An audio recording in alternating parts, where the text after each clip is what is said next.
hearts beat to the city streets. We began to feel the fire. We rise like tall buildings as the chemicals, they take us higher. The night's young and it's just begun as she puts her hand in mine. We wanna chase the night, wanna dance to the light, pull the stars from the sky, just two hearts running wild. Never sleep, never stop, as we shout from the top. We're gonna be two hearts running wild.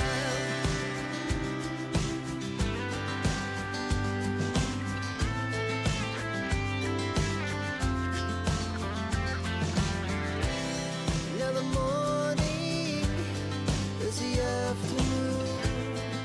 We lay awake in bed. The laughs so loud as the hours pass. We're gonna do it all again. We wanna chase the night, wanna dance to the light, pull the stars from the sky, just two hearts running wild. Never sleep, never stop, as we shout from the top. We're gonna be, we're gonna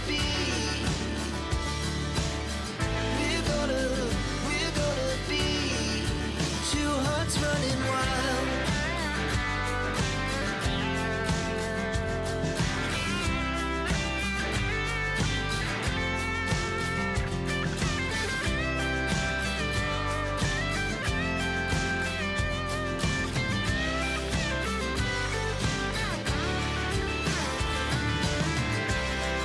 The moonlights, summer sky, it was the best we ever had. And we'll stay on forever. We'll never have regrets. We wanna chase the night, wanna dance to the light, pull the stars from the sky, just two hearts running wild. Never sleep, never stop, as we shout from the top. We're gonna be two hearts running wild. We're gonna be, we're gonna be two hearts running wild.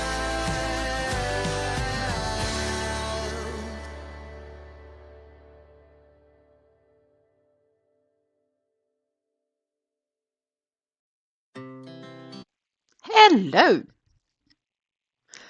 It's Friday, and it's a little bit past 2 p.m. here in Central Europe, and we have a few options today to work with, but it's mainly either hats or the waistcoat. So what we are going to work on, I guess we'll have to decide. Good morning, good morning, good morning, Rev. Good morning, Megan. And I'll quickly say my mother won't be around today because they are on a trip. So we'll be just a normal clique, I guess.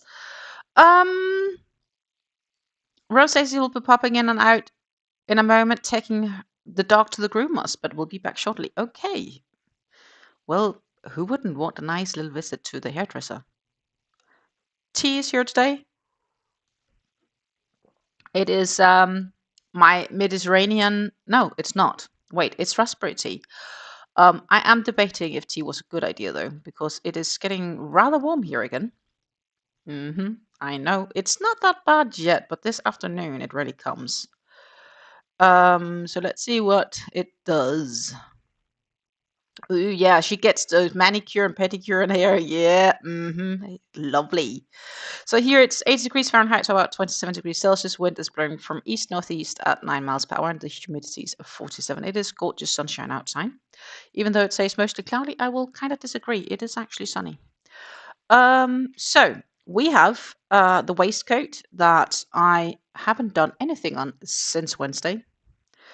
I am currently undergoing some quite sad moments, to be honest, because I am saying goodbye to some things in real life that has impacted the last many years, but it will long term, I believe, be for the better for me.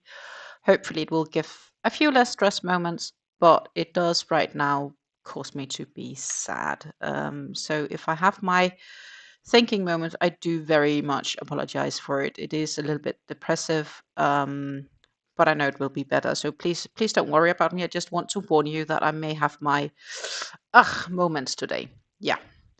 Okay. We also have the bucket hat. I did continue a bit. It does for some reason curl up a bit, but I do believe the other did too when I made the basics of these. Good morning, Jessica. Wonderful to see you. Ref changes is super hard, but they are necessary. In this case, it is necessary. Um, it's something that has to come to an end, and subconsciously it's stressing me. It's giving me less sleep. It's making me prioritize things that is not important in life, things like that. So it is just like me being. I need to. I need to basically cut it from my life. Which is really hard because it's been the past 10 years. Um, the weather in Quebec right now is 56 degrees Fahrenheit or 13 degrees Celsius. The wind is blowing from west northwest at 8 miles per hour, and the Q humidity is 76. So this should turn into the Krøllebølle bucket hat, which is a Danish design pattern. It's on Hobby. It is a paid pattern, but this is basically the nice, lovely yellow version I made of it. I have some brown shades I want to make it as well in. It is freaking gorgeous though. But even if you look it up here, it is not completely, it is also a little bit funky round. So I think basically it is how it is supposed to be. I am at an easy point in the pattern. I need to do like 3 rounds of single crochets, if I'm not wrong, before I do something else. So it is an easy to continue on pattern. And then I cast on the chenille yarn for the beanie. Right now, I'm just trying to convince myself I need to follow the process because it looks weird. I mean, this is the ribnit bit for, let's say, the banquet beanie, though I'm not gonna probably do that because this is ribbing, but it doesn't really 100% look like ribbing, and it's not. Well, it does flex a little, but not that much. And I am using the recommended needle sizes, but maybe I should have used a smaller needle. I don't know. This is me right now just trying to follow the guts. And maybe I'll just, finish up the ribbing and then I'll try to just knit plain stockinette and see how that will go. It's not that much more ribbing to go. It is nice and soft though. This is about how much we have left of the first ball. So I have to say it's also so far allowing me, like, it costs less yarn than I had expected to do. But I do wonder if it should have been sized down in the knitting needles. These are 5mm needles, and the yarn calls for 4 to 5. And I'm like, I'm a bit of a tight knitter, which I really felt when I was casting on. That was really not very comfy to work with at all. And with that, I shall return. Well, see you later, Rev. Hopefully soon. So that's basically, I'm trying to figure out how and what. And obviously with this knitting, it's a bit of a test. It feels really nice though. That it does. But it is ripping somewhat differently than I had anticipated it to do. But it is really easy, smooth working. So the first row was a pain in the ass, but after it's been really kind to me, I think. So let's see if we do the dual camera view for a minute, and then we'll pop you guys down. And I'll move this a bit aside. I think we'll just, I think I'm 2 rows away from finishing this ribbing. But as I say, it feels really big. And I did cast on for a smaller size also. So I don't know. But I mean, this feels huge. It does feel huge. I don't know. I don't know. Maybe it's not too bad.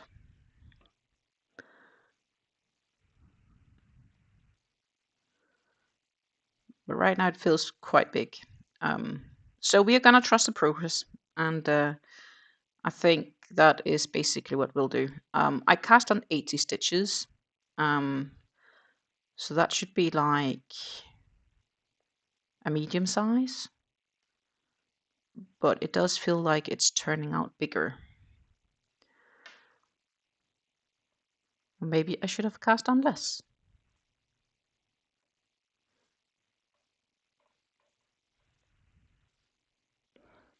This should be an adult medium, but I feel it's going to be like adult XL.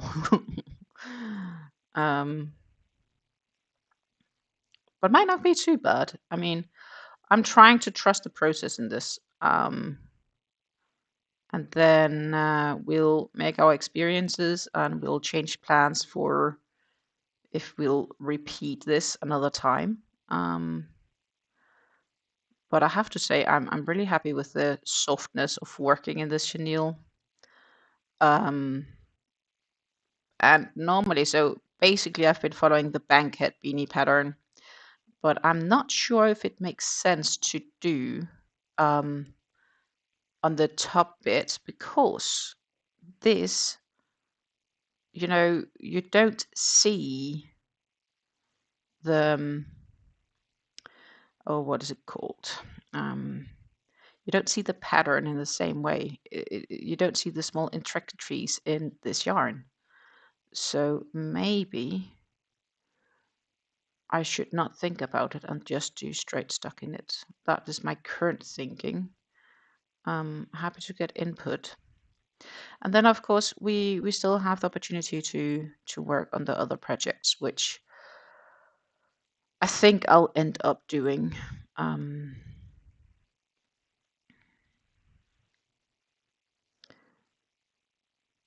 Uh-huh.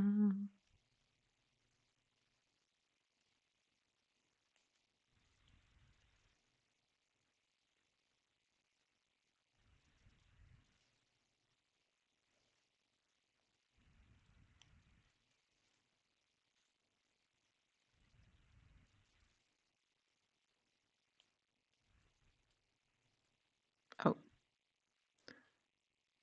do need to keep mindfully watch of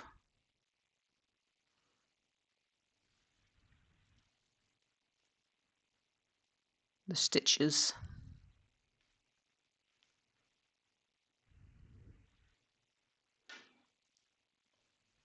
And then when we get there, of course, I need to keep track of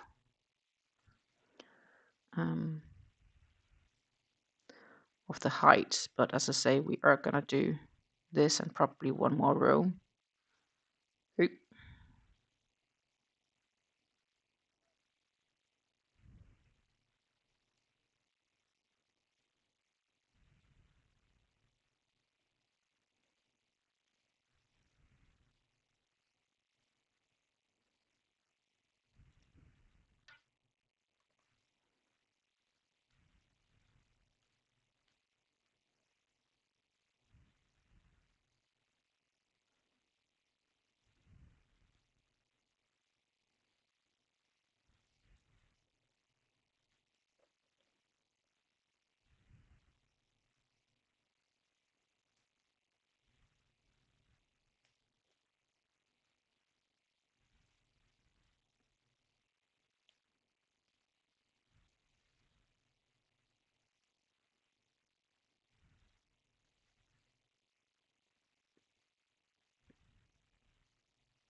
So that was one round. We'll do one more. That should be fitting approximately with what's needed for the rib section. But as I say, it feels really big. Right now we have those 80 stitches cast on.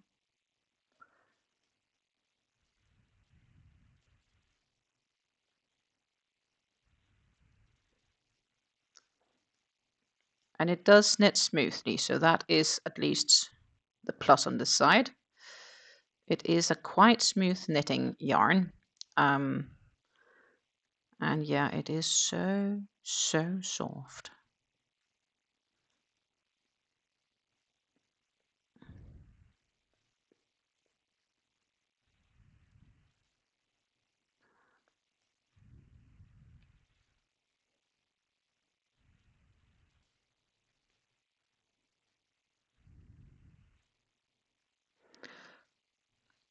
But it does seem maybe that I should have cast on with smaller needles in hindsight. Because, I mean, some of it seems airy, but some of it doesn't.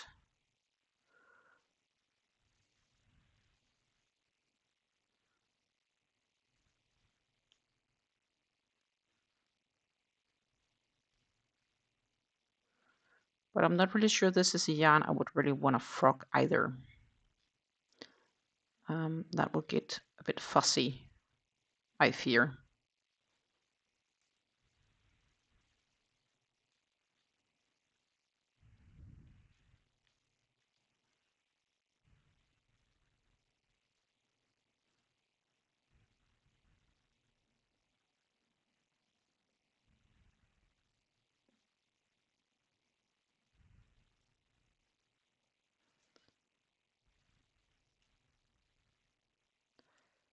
But yeah, so we are following our guts on this one.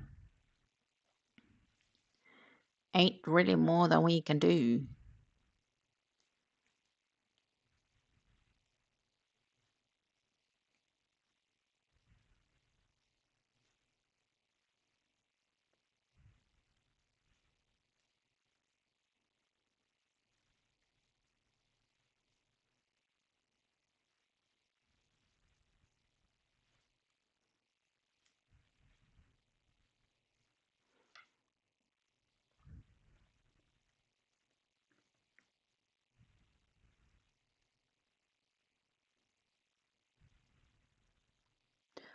I do intentionally still have stitch markers in because I want to try to keep track of my stitches here of the ribbing, which sounds a bit crazy, I know.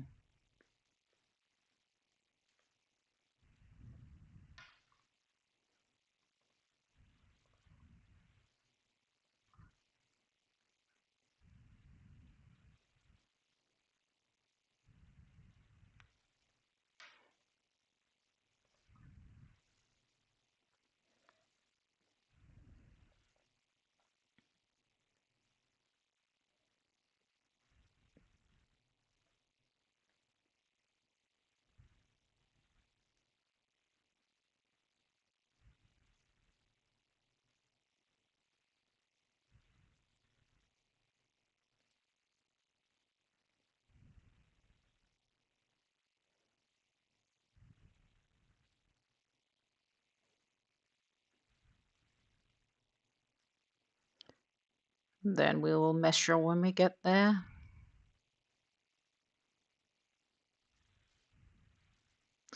And I'm debating if I should measure circumference of some kind.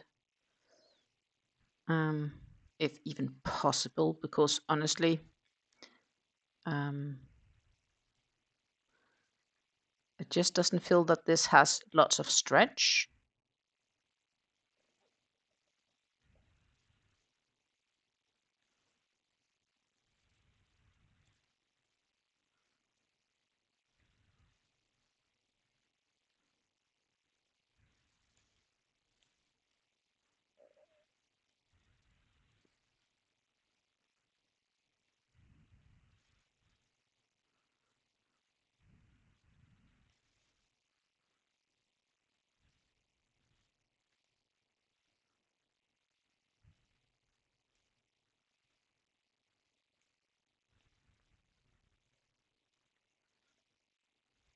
So that should be it.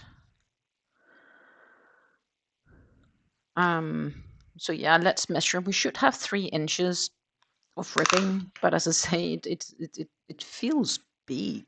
It doesn't have lots of stretch in it, but yeah.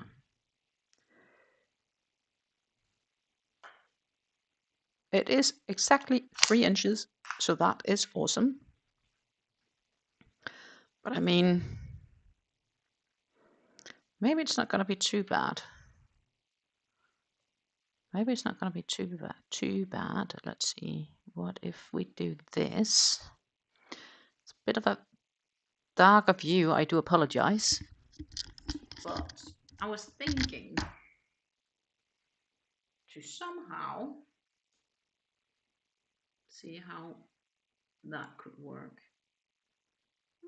It might not be too far off, actually. Yeah, I think I need to. Oh my goodness, my hair. I think I need to keep believing in the process here. It's not going to be too far off, at least not for my head. Not my color though, I think. But it is a bit of an area project. So my thinking is, because I guess you can see it's ribbing. But if I do like this, it's not like a stretchy ribbing.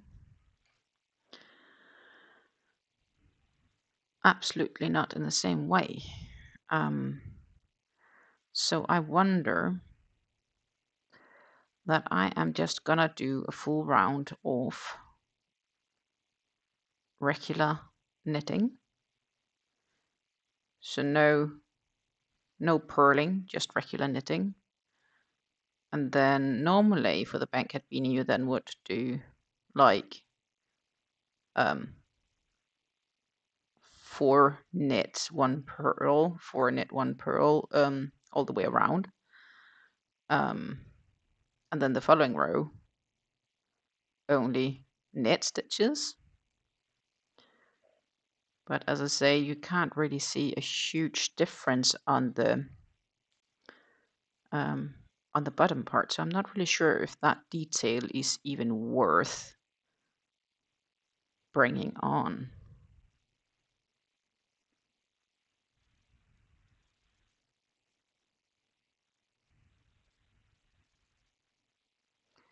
I guess Susan would tell us if she's here, but I don't think she is. It is a bit of a chill morning, or afternoon, I should say.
But yeah, so basically regular knits all the way around. I'm a bit curious how it looks, but I can't really see that after a round, can I? I mean,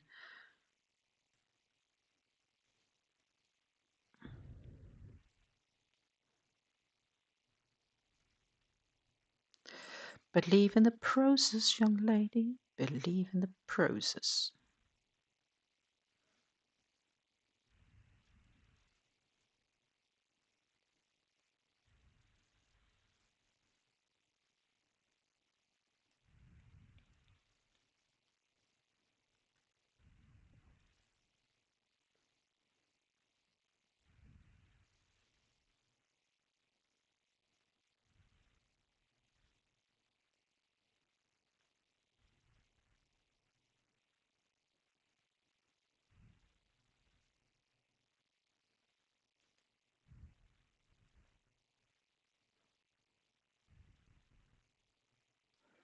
That does look okay, I think.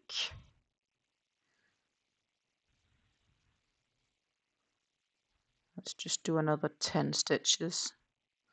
Now we are right now just doing regular knits, and I say normally I would then in ever so many stitches do purls, but I'm not sure if it makes sense. But I could also try every 2 rounds to make it somewhat different. This is just row 2 of the regular knits.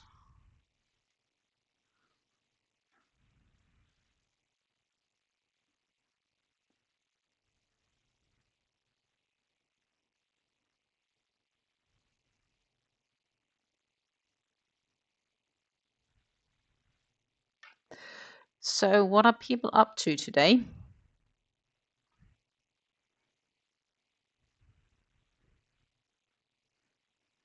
Anything interesting or just the regular?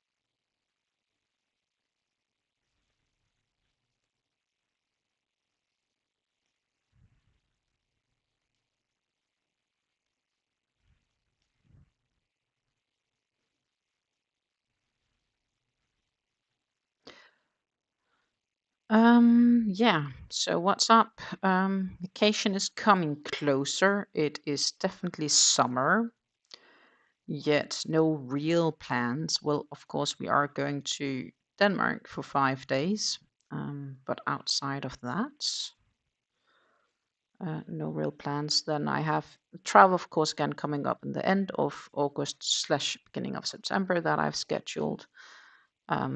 But that's not really a vacation as such. I'll bring my work with me.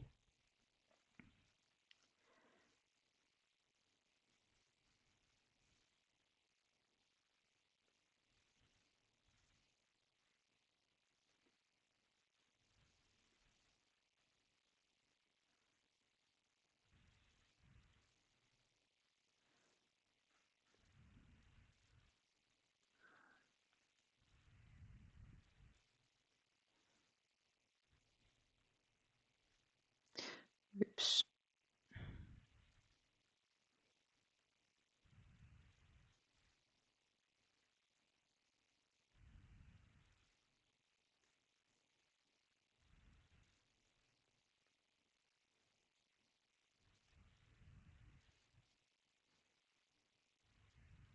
I have to say, I can feel after this second row of just knitting that it does feel that it's tightening up my stitches a bit somehow.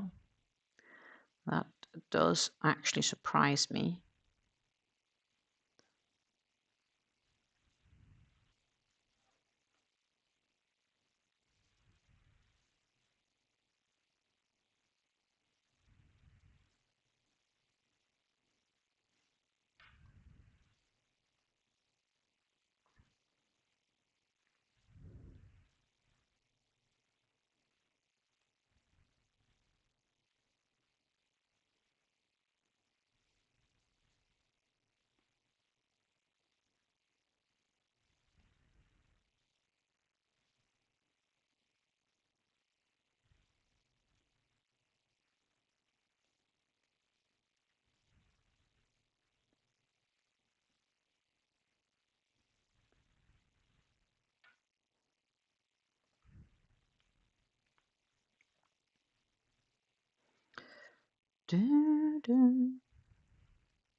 So that's basically the continued the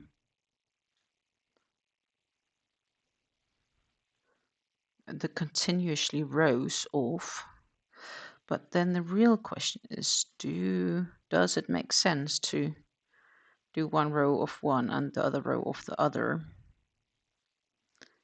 Or do two rows? I don't know if it will make too much, like, will it show enough?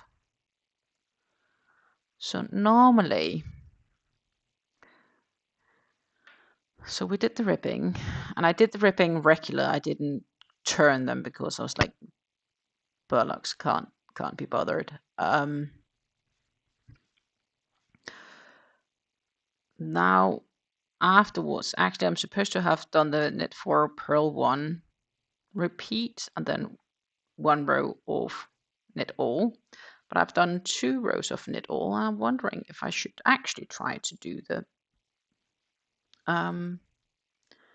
knit 4 purl 1. Maybe I should. I mean, I could do that every second. That would be a tiny bit different. And then we can still see if at least some of it will be showing. So that is what we'll do. So we'll knit 4 and a purl 1.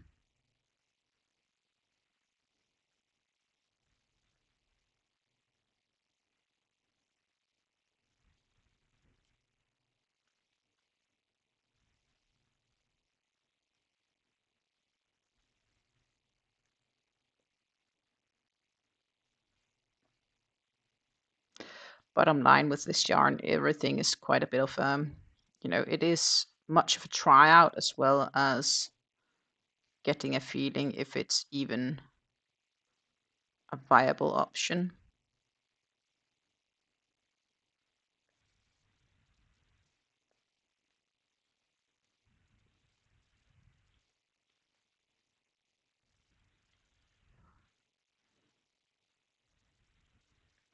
But I am surprised because it does take less yarn than I had anticipated.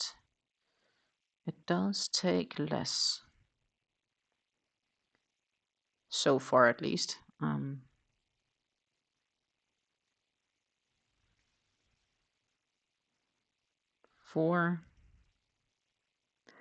Then it's a purl, and then we knit 4 again. This is again where the stitch markers actually do come in semi-handy. I have one every 10. And as I said, I cast on 80 stitches.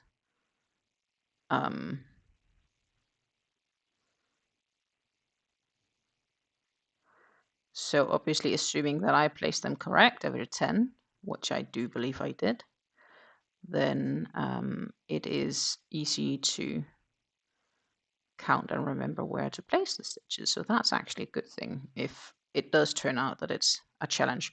I kept them on the beginning for the ripping because I thought it was really a challenge to see when I had done knit and when I had done purl. And then my thought was then I can easier count stitches back should I need it to figure out what my following stitch would be if I had to put the project aside.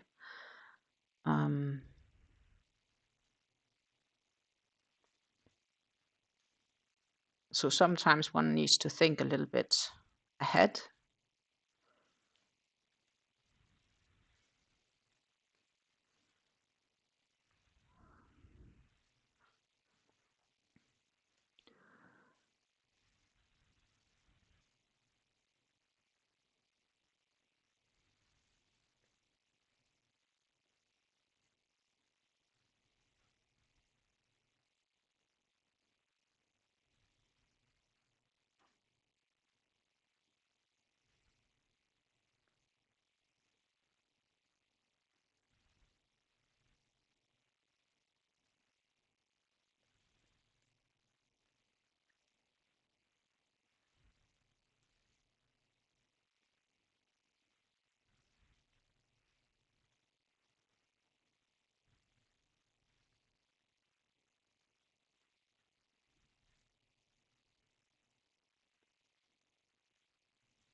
purl that we are back to. If it's just a few stitches between the stitch markers, it's so much quicker to see what one is supposed to do in the following stitch. Just 10 left of this row.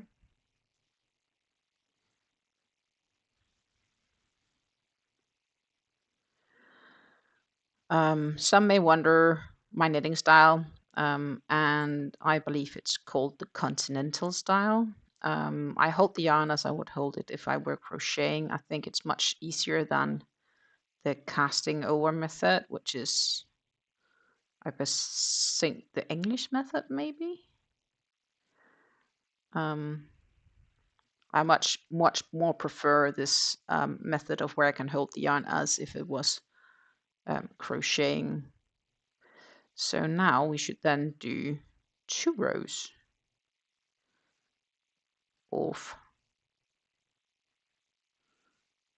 regular knit if we want to keep the idea from just before.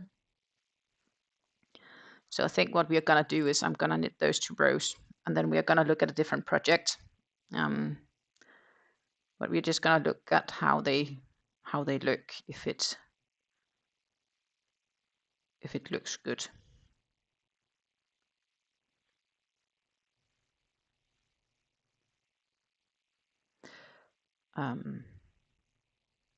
Which of course I hope it will. It's a tiny bit different than the original, which is okay, you know, it doesn't need to be specific.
So we are just still cracking on here.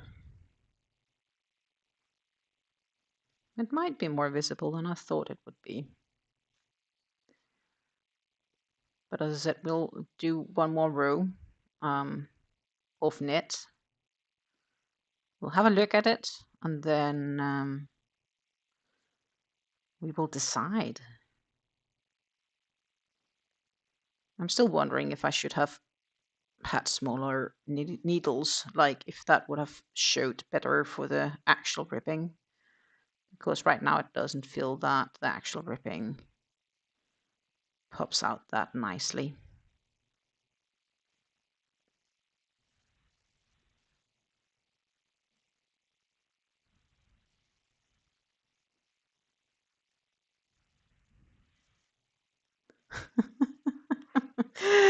Meanwhile, Rev has returned. Mino's a dog and a but has brought donuts. Donut sounds nice, actually.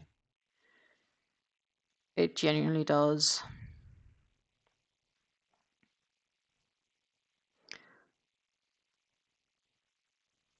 I'm on the easy food today. And I really feel that my intestines is messing with me.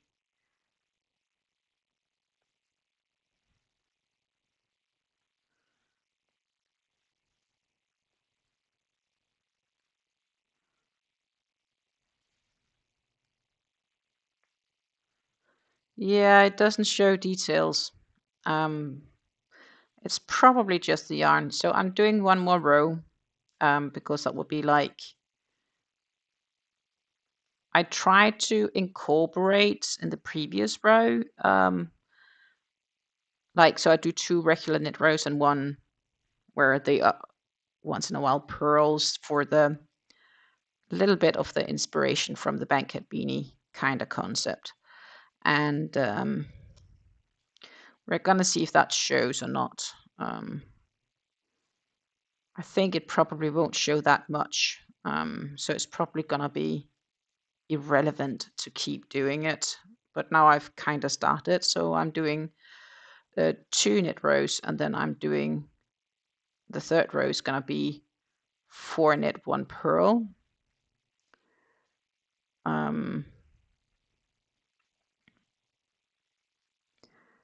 And then we'll have to compare it all together, I guess.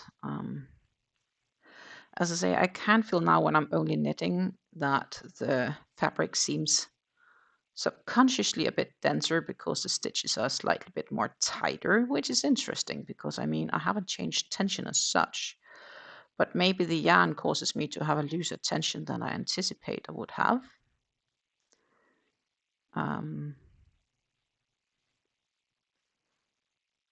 And maybe next time, if I'll try this again in the future, knitting, even if it's just with scraps, let's say, then maybe I will try to do it on a smaller set of needles, like let's say a 4.5 set, or maybe even a 4. This is 5mm.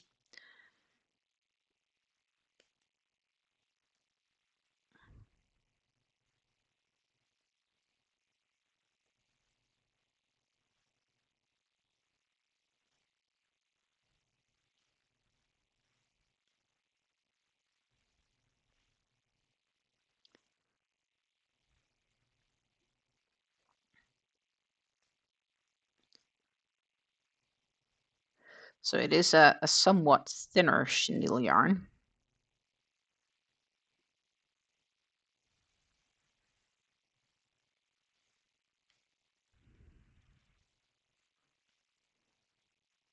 Nightbot is informing us of all sorts of things. I meanwhile would say don't forget to hydrate.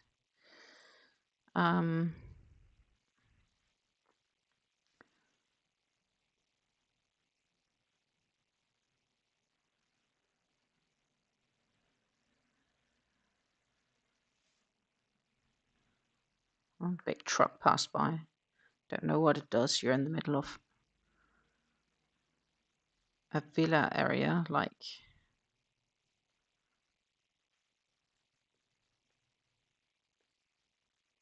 there's no industry here.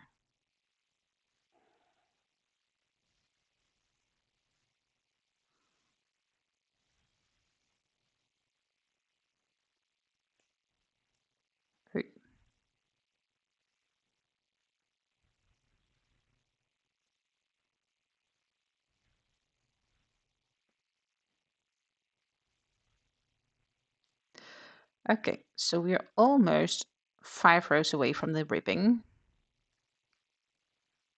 And then we'll have a look at it.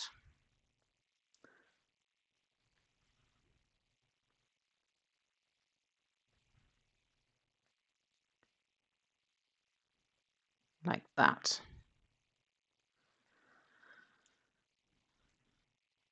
Oh, if even possible. You can actually see something. I mean, not super clear. And this maybe not even on camera, but like I see here the rib stitches popping out a bit. The single here and there. So it does give some kind of effect. But it's just not very visible due to the yarn. But it does have, like, if you look up close, I don't know if that even is possible for me to, wait a minute. You see? There's a rip. There's a rip. So they do, like, pop out here and there when I've made them. So it would make sense to continue, I guess. So that would be that I do 4 net, 1 purl, and then I do 2 rows of nothing, and then I put them in again. So this I basically need to make how many inches long? I think it's like 7 or so. Until you have 7 inches.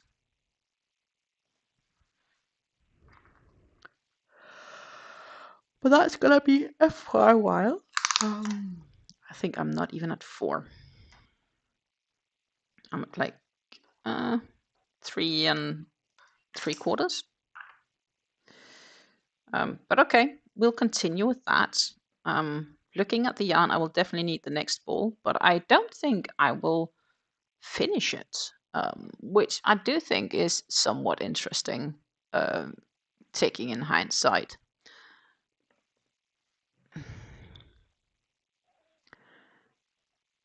So that is coolio. Let's see. Meanwhile, we have found the pattern for the bucket hat. Could be that I should. Let's see. Where is that? Did I place it somewhere else? No, I didn't. It's just behind my row counter. Yeah, so I need to do 3 rounds of single crochet. That is what I'll do. It is not the easiest to look at because it's black. I guess I apologize for that. Because the thing is with the West, I need to count a lot. And I'm not sure if I'm in the mood to count right now.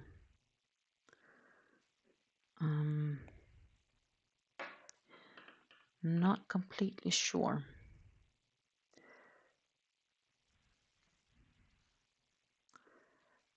So that was the first stitch of this row, but as I said, it is easy because this is generally 3 rounds of single crochet. Should be a piece of cake. Meanwhile, Rev says he made up decent progress on this donation blanket. Used up 3 skeins of a yarn so far, nearly a third. So let's go have a look at this. Oh, it does say no. Yeah, like this. Haha. It wanted to complain about me leaving YouTube, basically. Like, are you trusting this link? Yes, I am trusting this link. And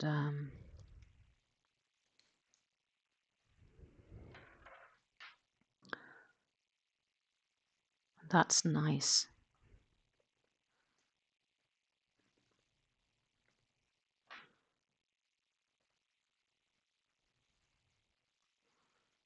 That is genuinely nice.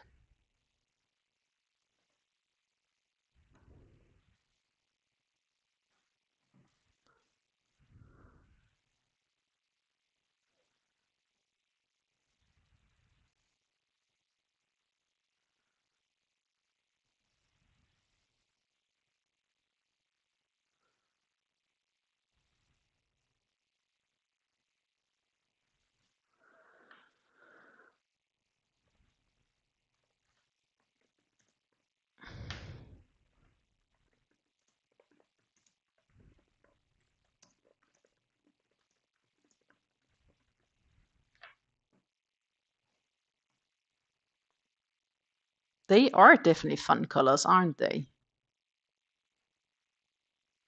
Very, very fun.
But yeah, it's gorgeous. Definitely gorgeous. Abso-freaking-lutely.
Do, do, do.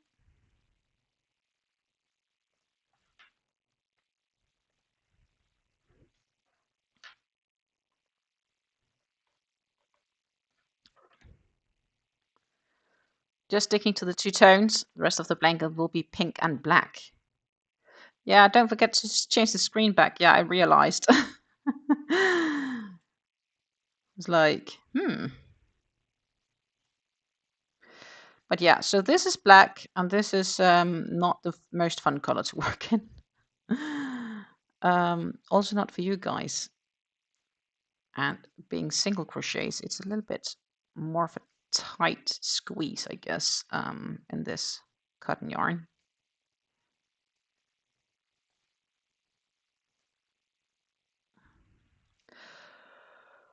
But as I said, I don't really right now have the brain to count.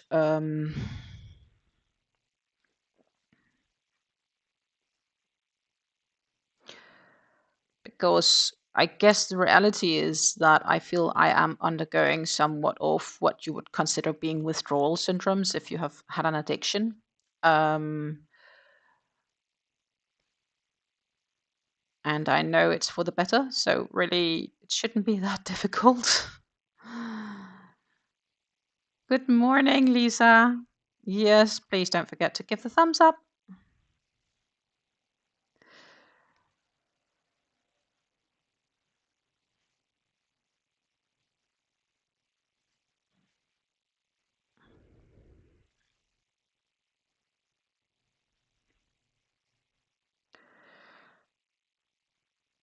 And I hope that you're all having an absolutely great morning so far.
Stria recently finished 2 baby banks, one matching stuffy, and now about 100 ends to wind and another blanket and make matching stuffy for that one as well. Oh, 100 ends to weave in, I guess no.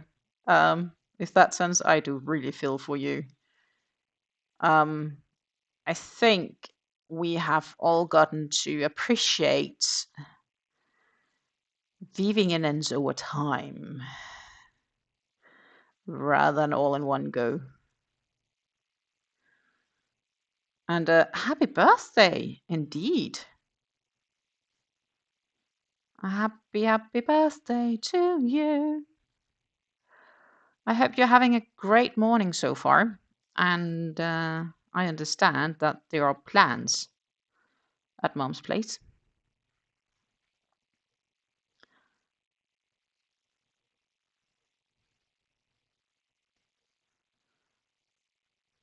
10th of July.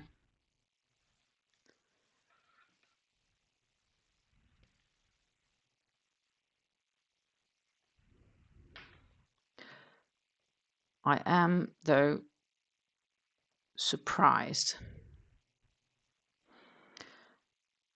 of how tight it feels that I've made this.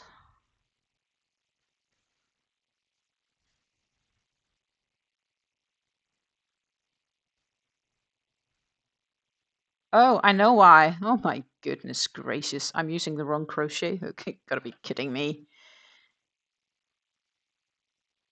Well, I guess that's easy. I mean, no wonder I can't get into the stitches.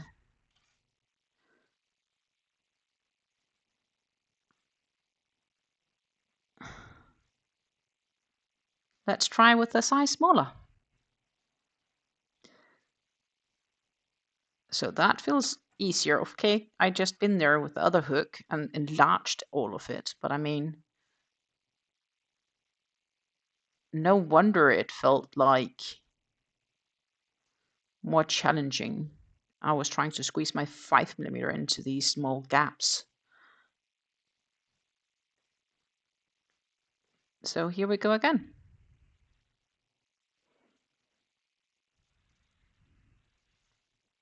She always makes birthday dinner. Good to be excited. I heard it was going to be a good one.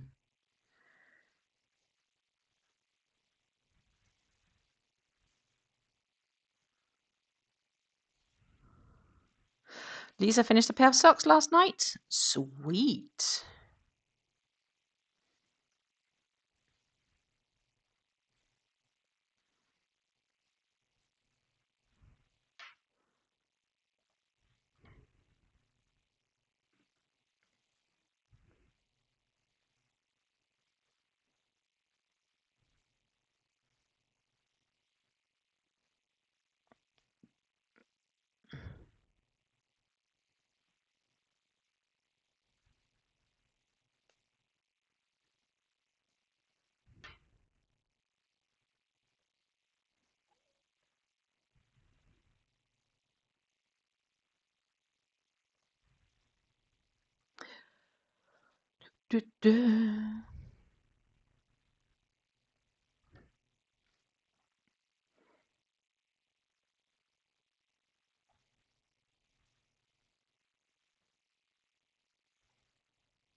So, Rev, I see here that the parcel I sent you should have been released by customs and on the way to its destination.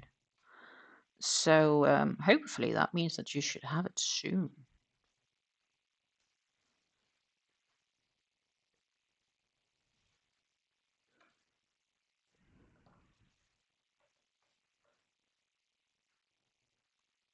But I mean, it was stuck 6 days in customs. Come on.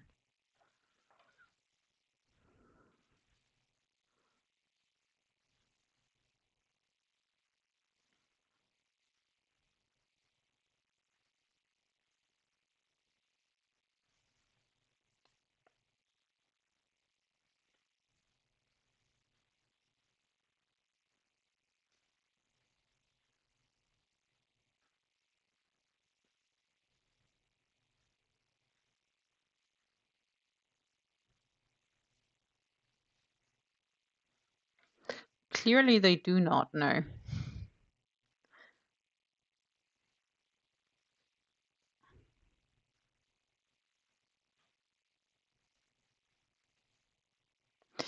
Anyhow, this goes much smoother, this hook. So there's some wins. At a hobby order stuck in custom for 20 days once. My goodness, 20 days! That's insane.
Canadian customs is also notoriously slow. Good to know.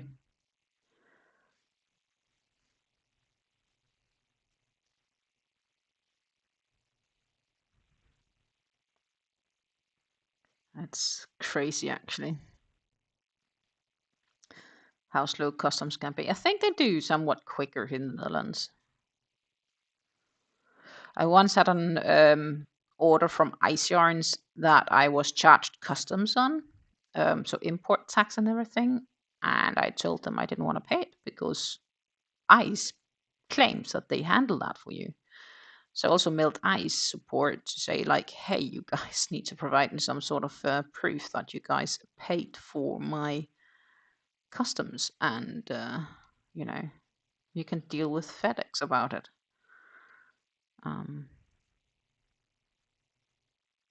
And they did, and I ended up not having to pay, but I wasn't too happy. You know, I had suddenly this invoice from FedEx being like, we want to have our money. And I was like, fuck no, you don't.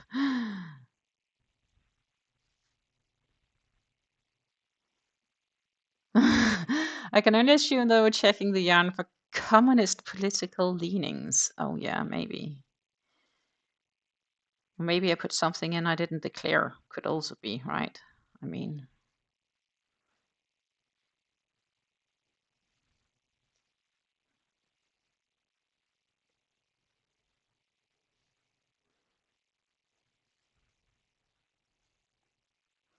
you know, it's getting summer when you see campers driving around the streets here.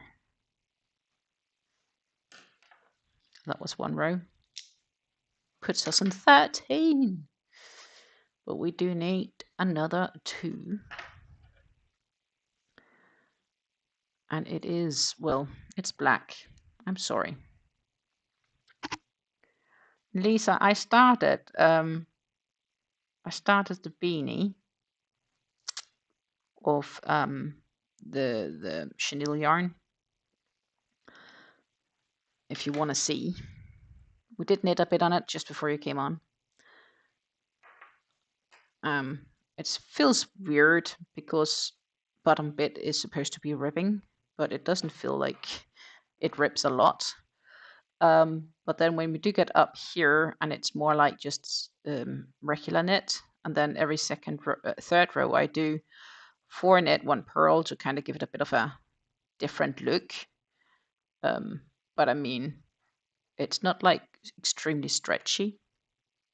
So I'm not really sure what I think about it, but it's probably just the yarns on their own. Um,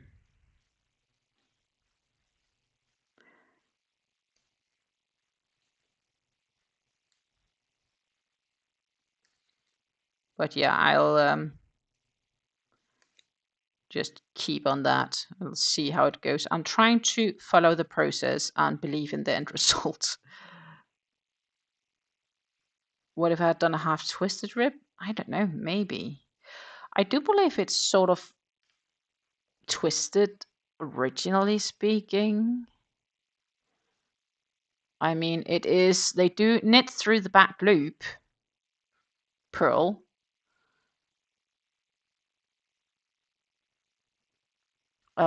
which I didn't do. I just did regular rib knit. So maybe, but yeah, I mean, I'm not sure if that really would have fixed a bunch of it. I think it's the yarn. It is a chenille yarn, so it's never meant to have like a very insanely clear stitch definition. At least not from what I think. Okay, it is half twisted then. See? That's how much I know about knitting terms. I don't know. Maybe it could have fixed it, but I did not do that.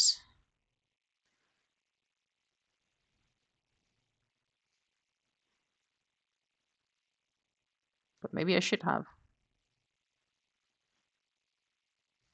Maybe I should have.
You do nearly all your ribbing that way?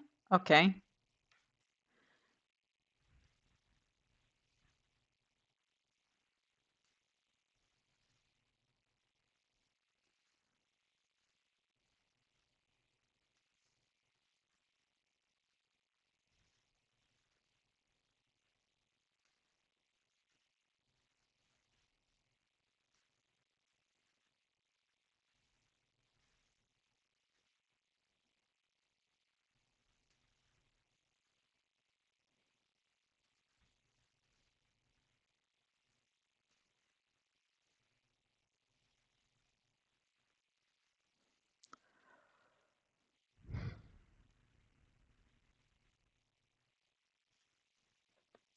Also, just a preference present. I do 2x2 rib. To me, it's cleaner and neater than 1x1.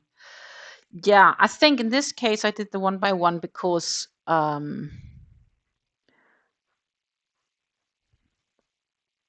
that's what the pattern said.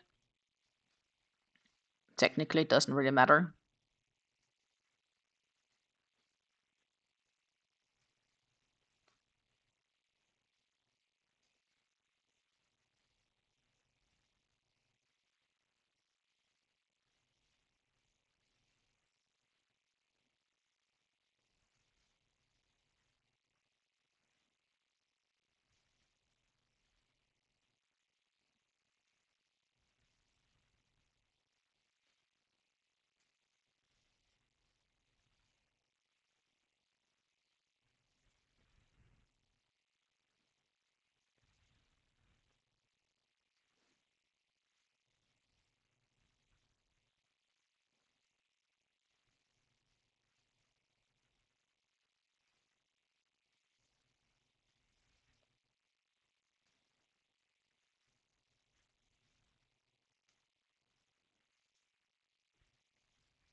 Oh, absolutely. Absolutely. So you do what you like, just stating my preferences. Yeah, I just followed the pattern. Um, as I explained in the very beginning of the stream, I don't really have much thinking capacity. Because I am a little bit in a sad position because I'm doing away something I've done for almost 10 years in my life, but it's making me take some less desirable decisions sometimes or priorities. And it also stresses me, causes me to sleep less. And yeah, I've decided that it's now has to be an end. So I have to cut it out of my life. And I think I will be off the better for it. Um,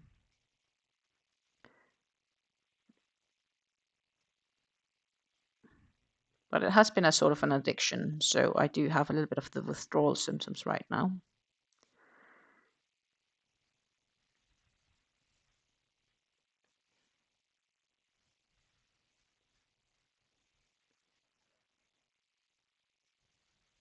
That's what we talked a tiny bit about 2 weeks ago.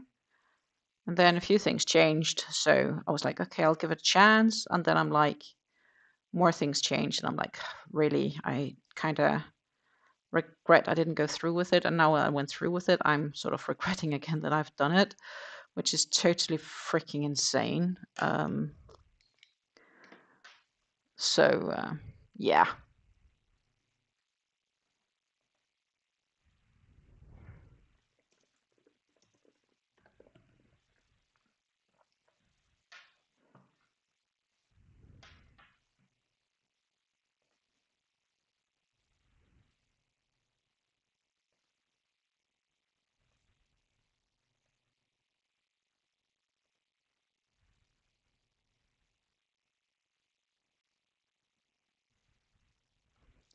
Yes.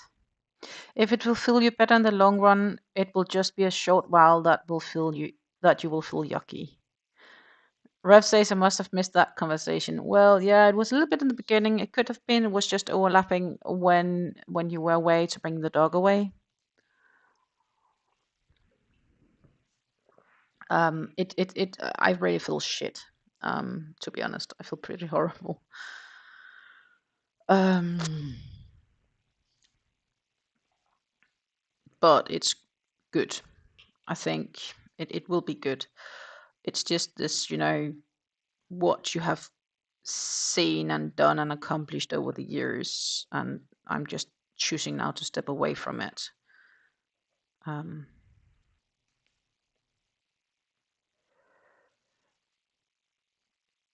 um, the decision basically, yeah, this is gonna sound crazy, so, um, but I've been a part of an online community and game where I have been the team lead, and I have decided to step away and to retire the team. And there is a lot of people being impacted by this. So we are a lot of sad people right now. But reality is sometimes this has required me to make choices that I definitely would not always have been my first preference, because it's designed in a way to make you feel obligatory to things you have done and achieved, and to keep defending what you have achieved. And the challenge I have is that I'm a very competitive person. So this is why it impacts me so. But reality is also it gives a lot of stress because of decisions and thoughts on how to keep position and political aspects. And yeah, I could continue into an ocean of eternity. But the thing is, the owners or developers are starting to reuse content more and more. It's the same rinse and repeat events we're doing. Fewer and fewer players are left. It's not as fun as it used to be a couple of years ago. And I've had multiple times in the past where I wanted to retire and never done. And now I'm at a place where it makes good sense to do so because we can do so while on the top. So it kind of leaves more of a legacy than if we had retired on a defeat. So that's a positive part. But I realize probably that it's been a much bigger part of my identity of the past 10 years than I had ever imagined it would be. And therefore, I am rather emotional. Um, but bottom line is, it's a very good decision. Um, it just feels really shite at the moment. But I was being less and less motivated to get in there and do stuff. And, it wasn't fair wanting to have other people do stuff that I wasn't necessarily willing to do myself. And that is another really good reason to say it has to be it. So it was a combination of, I guess, the perfect storm that also gave the perfect opportunity. But now when it's done and you get all these messages about people who stayed with you because of you and how they have appreciated being a part of it, because we have had a non-toxic community. We have been rather friendly compared to so many other teams out there people has been on in the past. That really touches me deep down. So yeah, that's been rough. It's been a rough few days for me. Um, and some of the other top teams wanted me to stay around, but I said I didn't want a patching up, slooshing, or charity case. And it felt after a few days that it had been a bit more of a charity case. Um, yeah, it's what it is. We have still done great, and now it's kind of time to move on because it's making me um it's sometimes making me give choices like, my garden is full of weeds. I haven't managed to actually just say, okay, I'm gonna go out for half an hour, do that. Instead, I would have been half an hour managing stuff. And also because of the level we have been playing on, it's been more managing behind the screens than it has been kind of playing to the end, which is, yeah, also not the desirable position. So I've been neglecting my own things while just kept the team running afloat, even though we have done good. But yeah, Rev says, I feel that he was used to be a raid lead back in the World of Warcraft. Stopped doing it for lots of reasons, but it was hard. Yeah, see, there you see. Lisa says, I've been there. I had to step away from an online game years ago as well. Also a top raiding guild in World of Warcraft. There you see. The problem is not so much games on their own. So any game where you can be a single player and you can just do on your own are good. It's entertainment, but as soon as you are subconsciously impacted by other people and they give you obligations, or if you don't do this and you don't keep growing, and if you are competitive, it sucks much more time out of you than you desire. um, I guess that's basically the bottom line of this. um, but yeah, um, so right now I am definitely going through some hard days. I say part of it is I feels like withdrawal symptoms, as if I had been an alcoholic or a drug user and I'm denied my stuff. Um,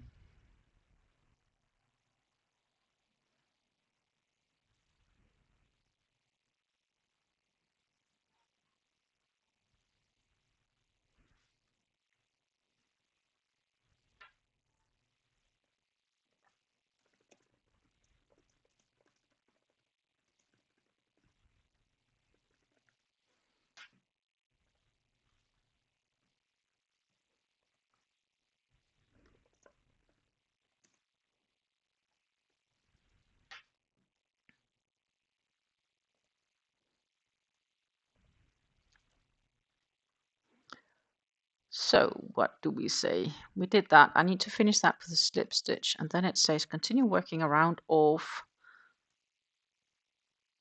slip stitches. One slip stitch in each single crochet all the way around until the last, all the way around the last round. Finish with a slip stitch in the first slip stitch on the previous round. Make sure you don't crochet them too tightly. Is this now when I say maybe I should need to upsize? It probably is. Okay, that is what we'll do, I guess. I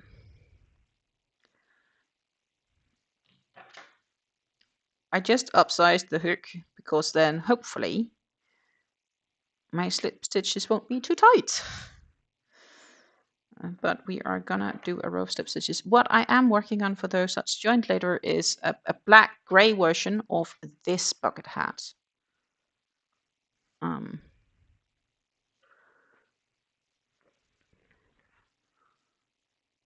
Which is quite nice, actually. So this is the row of slip stitches we're gonna do up here. Then of course down here there's also some slip stitches and some new brim. That will be all black. And then obviously the lighter yellows here, that's going to be grays. But basically for that, it's just going to be a copy of it.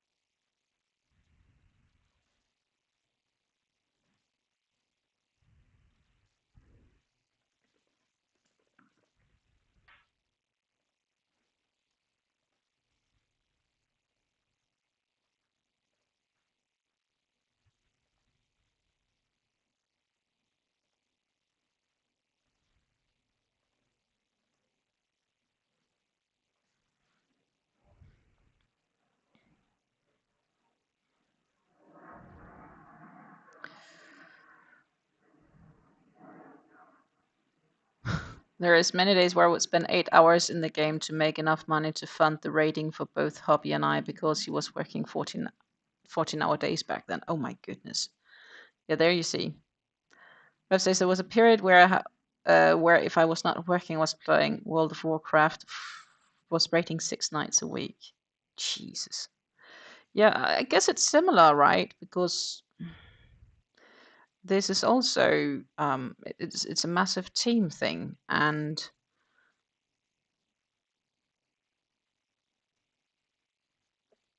I never joined it for the specific purpose of. It just was a part of it,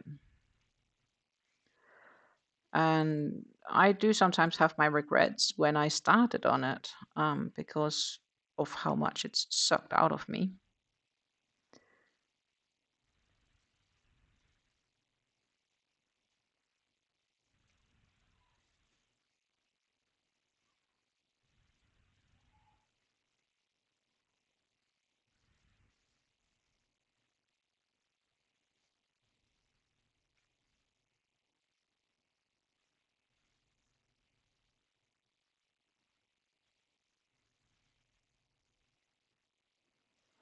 And then we don't count in the various subscriptions needed to run certain things either.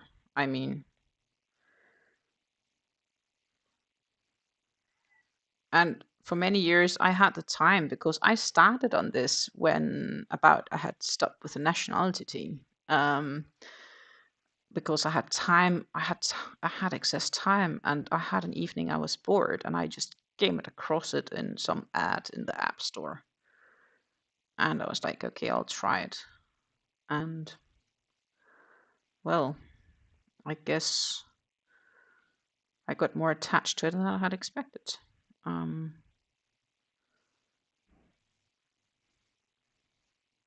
I have gotten to know people across the globe, and many of them, if I would ever be in the area, would offer me a free visit. I know for a fact.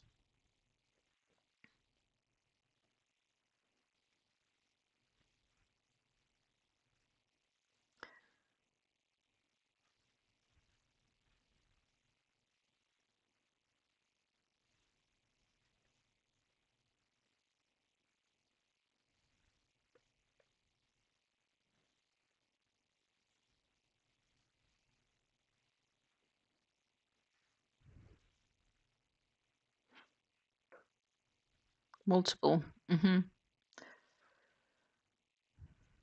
Gee. You made the carrots run around the woods and hunt rabbits.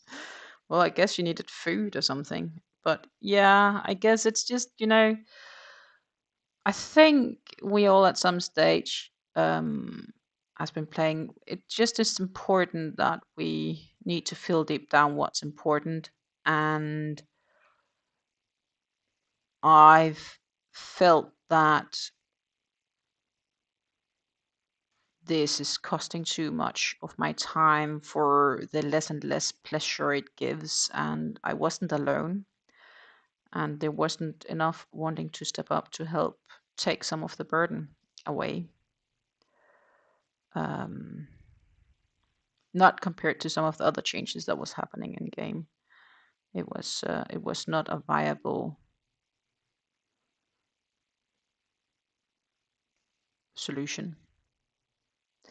And that's where you make the choice. If you want to keep staying on a certain level, then it's best to retire. Um, I guess you can compare it a bit to an athlete. Um, I had hoped to personally have retiring my top sport a bit differently than I ended up doing. Um, and maybe I am subconsciously happy I could control the narrative. Um, though I am sitting a lot with the what ifs right now. I had a rogue that was a scepter of shifting sands.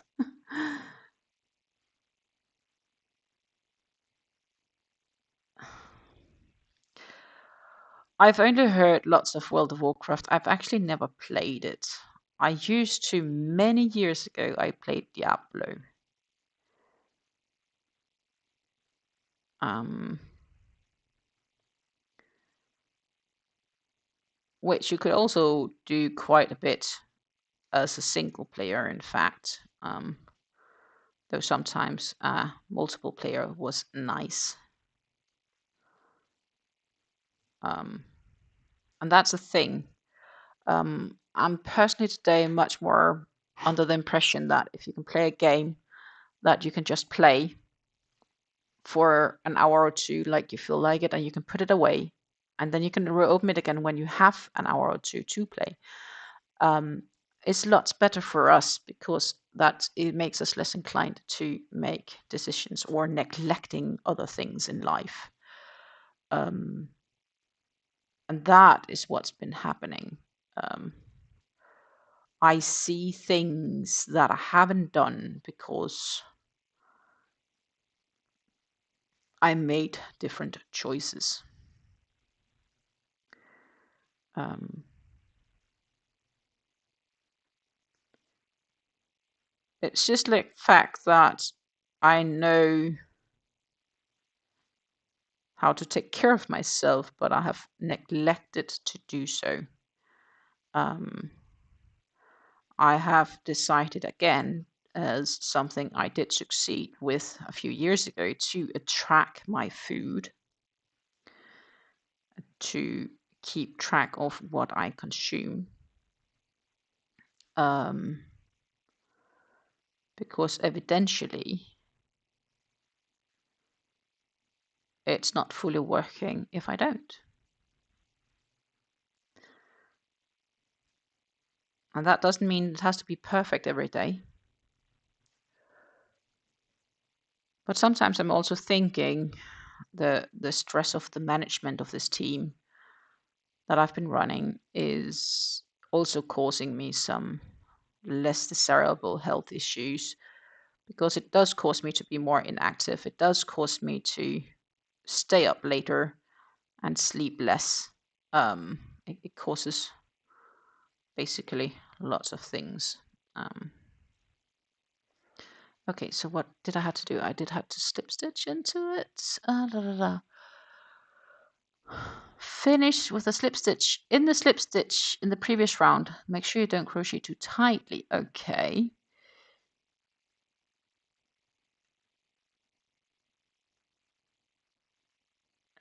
Now the real question is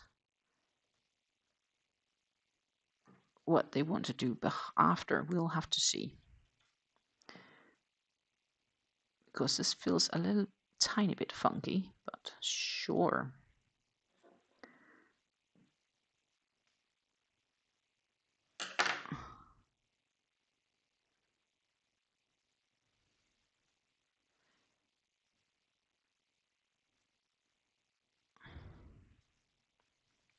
Then what? Crochet 1 round of single crochet for every slip stitch crocheted around the loops that are behind the round of slip stitches and close by joining the next color. Okay, so we'll go back to the thinner crochet hook.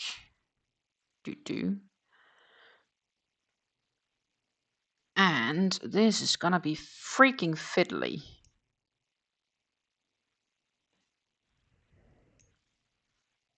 Because this is black, my friends. It's black. For crying out loud.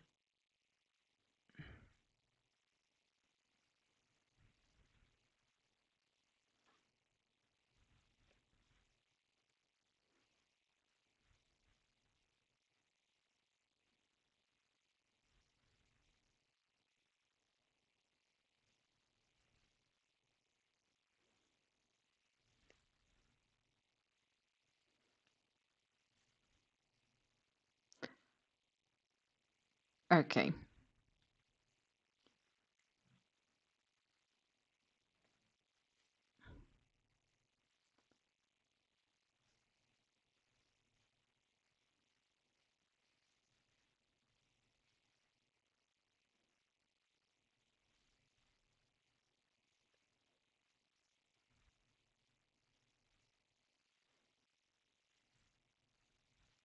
This is fiddly.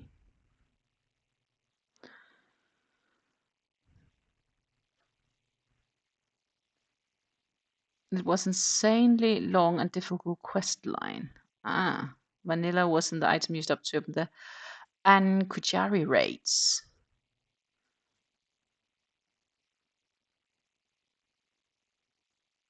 Right. Well, this goes to be very complex for me because I never did World of Warcraft, but maybe I should have.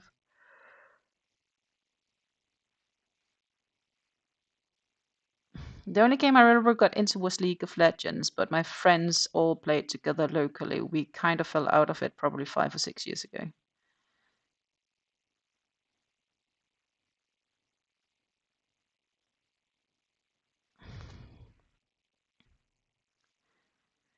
Yeah. That's a challenge, I guess, also with some of these newer games, right?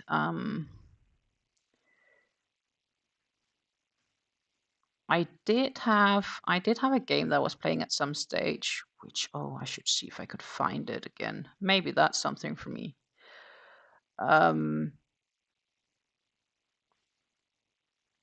could be.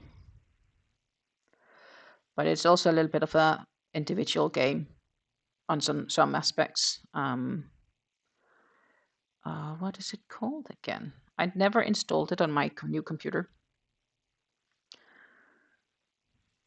But also, you know, I stopped playing Magic because I was being like, it feels a bit too repetitive. And if I want to keep doing this just to collect it all, it just takes too much of my time. So I intentionally chose to cut it off. And I think it is good that I did. But the thing is, things tend to replace other things, right?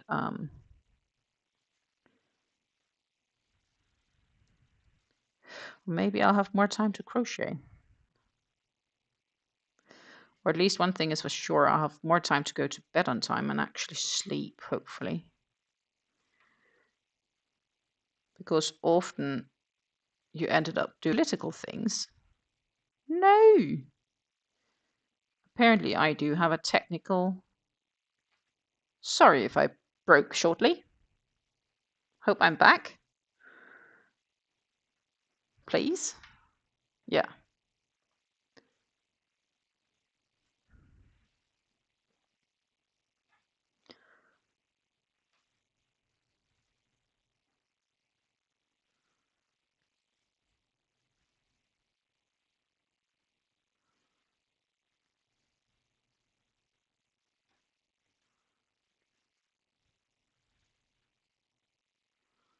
Rev didn't notice a break. Well, that's great if that wasn't the case.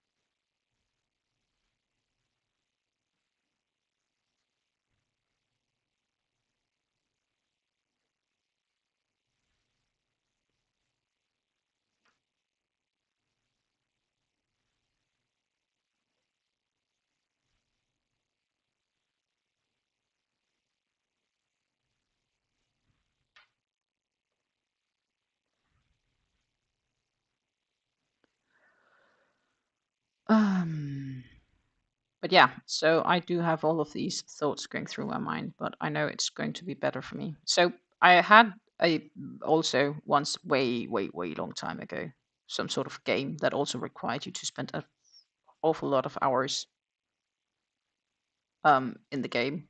Quite basic, not team based, and that was why it was easy to cull.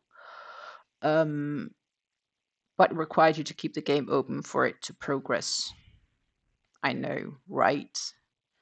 So even though it was things that could take X hours to complete, your completion timer wouldn't continue or progress unless you actively have the game open. Um, that one was an easy cull for me at some stage where I realized how much time I was spending on it and how little time I was spending on other important things. Um,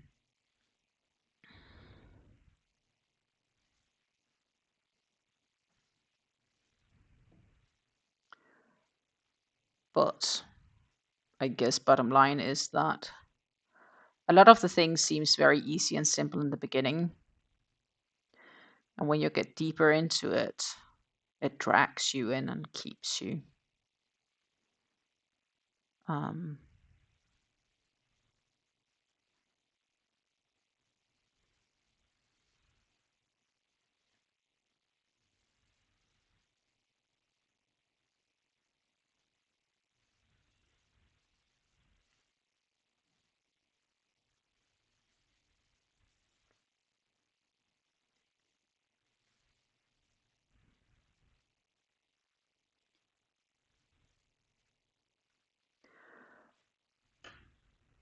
cheers! Don't forget to hydrate.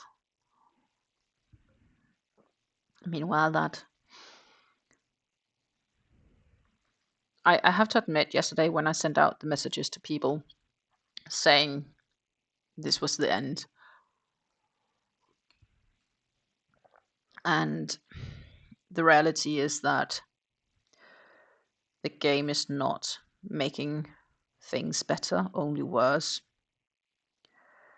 Um, at some stage, you need to make the decision, and I was really close not sending it. I wasn't sure if I could do it, and I ended up doing it because I had promised I would, and I do keep my promises. I think if I didn't had promised it, I might not have done it. And then the real question is if I would have regretted that the coming week. So at the end of this event, I think I potentially would.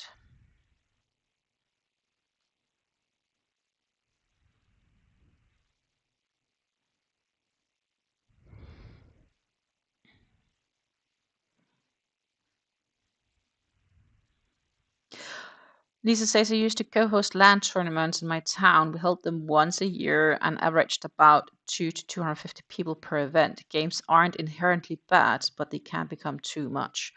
I think that's that's the point here, right? If we would have social time in the evening and we would watch something together, sometimes I was able to have the game turned nicely away, but not always. Sometimes I would still try to watch the movie and try to ensure that my contribution in whatever event was running was still on par with our expectations, or I was trying to manage the political aspects because, as I said, it is a very complex world where you need to make sure you have the right friends.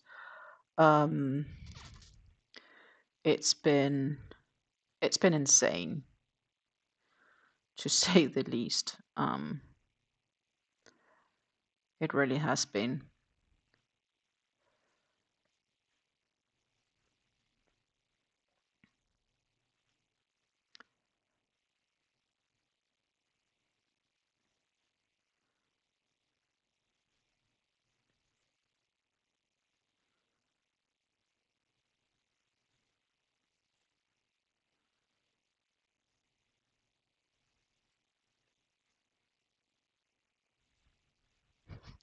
Even like a spreadsheet simulator. No, yeah, not really. The bits about um, there has definitely been spreadsheets to help manage and handle data collection. Every 2 weeks, I would run some extra data, and at some stage, I also, I guess, realized that um, I guess sometimes you can motivate people to do things, but also sometimes what you try to motivate people with, people do just the bare minimum and sticks to that because then they get the reward. Um, and we were trying to tell everybody we want you to like hit the minimum and then go above and beyond.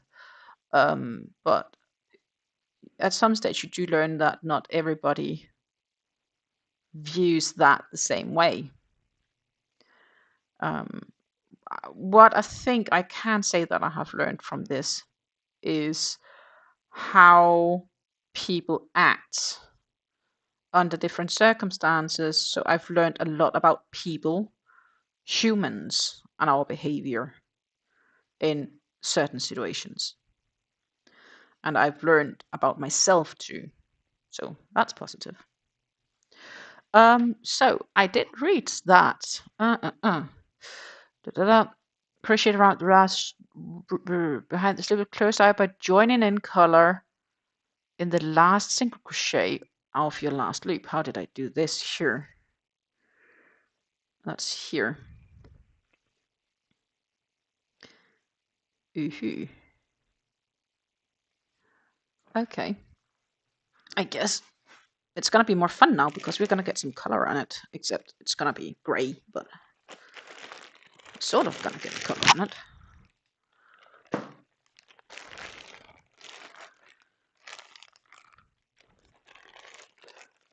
Yay. Yay for greys.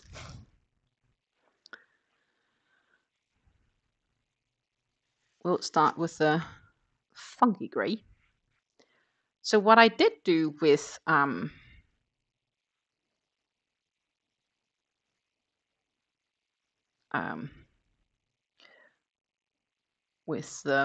what I should do here is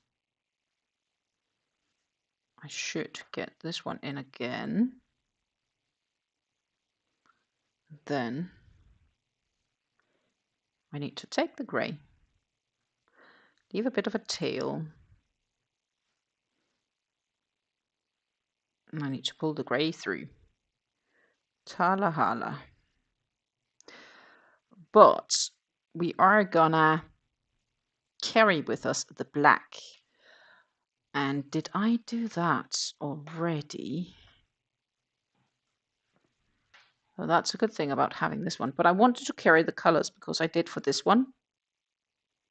I think the one before I didn't, and that was a lot of stitches to weave in. But here I carried the colors, so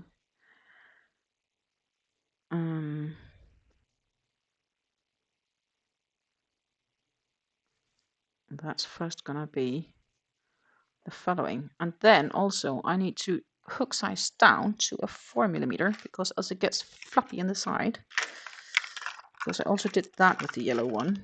The yellow is my second I did.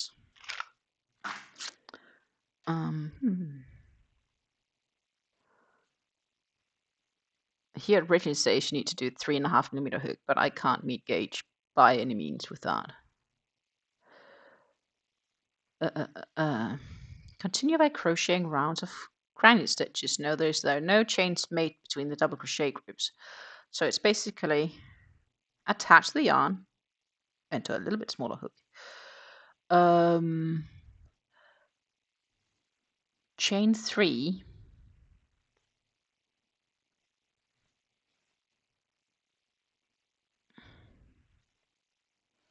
and work. And did I really chain 3 or did I only chain 2? I've chained 2, I think.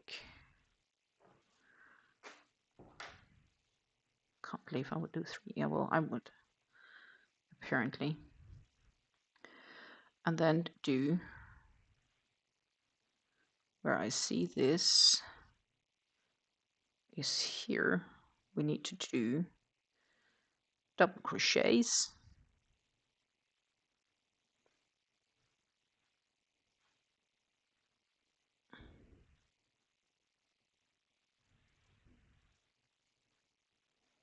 Then I guess we could take this stitch marker out.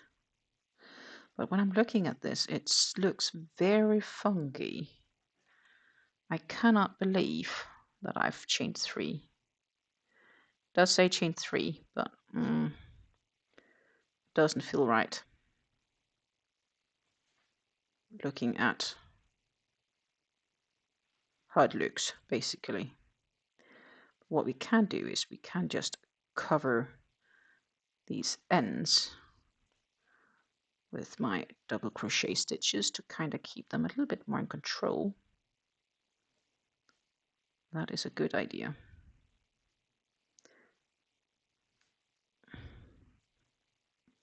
And then this one like that. And then we will have to catch up. Guys, this is probably like, can chain 3 work 2 in the same stitch. That one crochet group, skip 2 stitches, double crochet in the next. So basically we need to skip 2 stitches and double crochet in the third times 3. That should be easy, one would think. I mean, so that is 1, 2. That's really the question here. Is that a stitch? It probably should be. So it should be this one.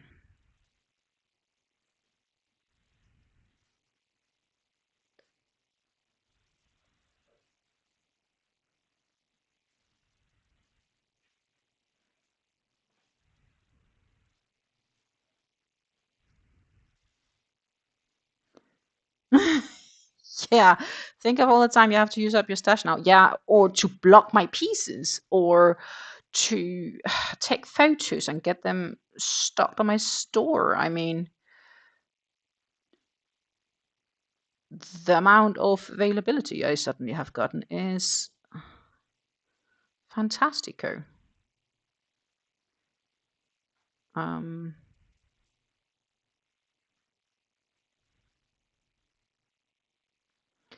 There is so many aspects that's changed over the years, and I think not all of them for the better.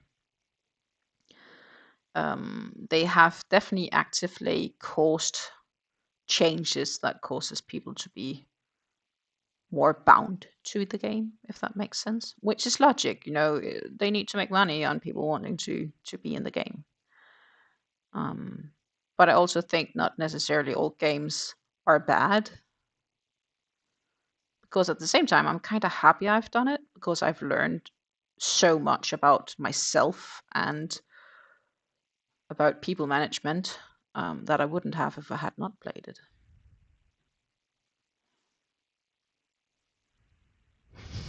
Or get down to the club with your do's. Yeah, well, see, the thing is, I'd like to do more of that. I still have issues with my feet, but I hope the fact that I can subconsciously be more active doing things um, that could help me achieve that goal, um, that it would be better for me. Because the thing is, as I said, there is lots of stressing factors to kind of maintain in this. And some aspects has gotten better over the years, but not all. And then something happens, and that just disconnects and takes my focus. And then I can't always keep focus on what I'm supposed to keep focus on. And that impacts as well performance. At some periods, I've been really good at not letting it interfere. But I guess also if you get to a certain level at some stage, it's impossible not to interfere, if that makes sense.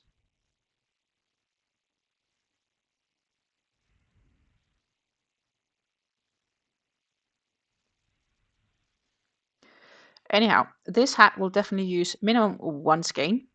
That's the black. And then I guess it can't be argued if what these skeins are. They're going to be scraps, but I'll still have plenty left. I could make a grey octopuses from these when I'm done, because that is the yarn that when I made. Do you remember the Nikki, not octopus, the jellyfish I made for the neighbors? Um, that was in this yarn, and in the leftovers of the ones I had made in these colors. The first one I made of these bucket hats. And I mean, I'm not sure if grey's that attractive, but it could be possible if I wanted to.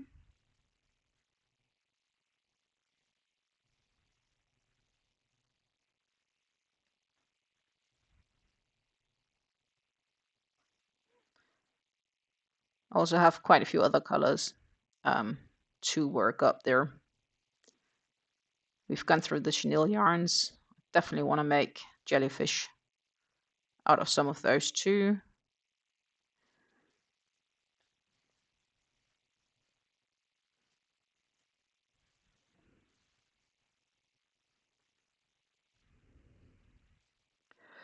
But yeah, so it's been a really, really, really hard decision.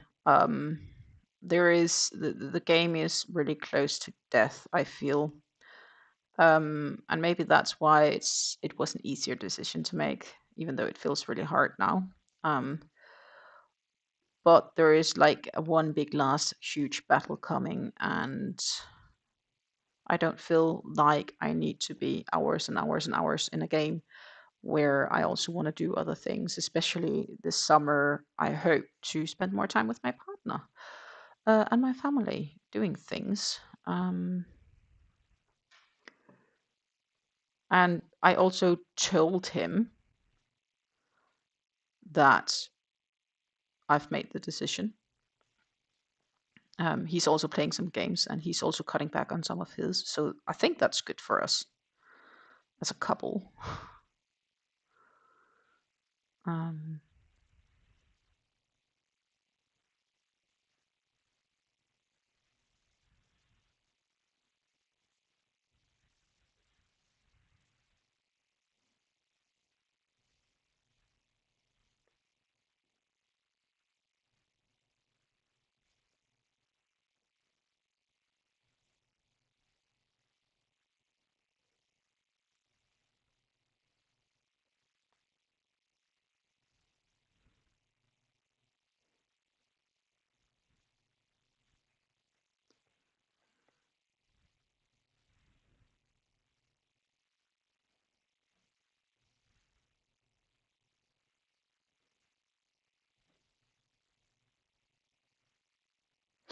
but yeah, thank you for listening to me rambling about my withdrawal feelings on what I've done, but it's too late to fix now. Um, I could have attempted to fix it yesterday before I sent out the message. I guess I just gotten to a point where fixing feels like no point.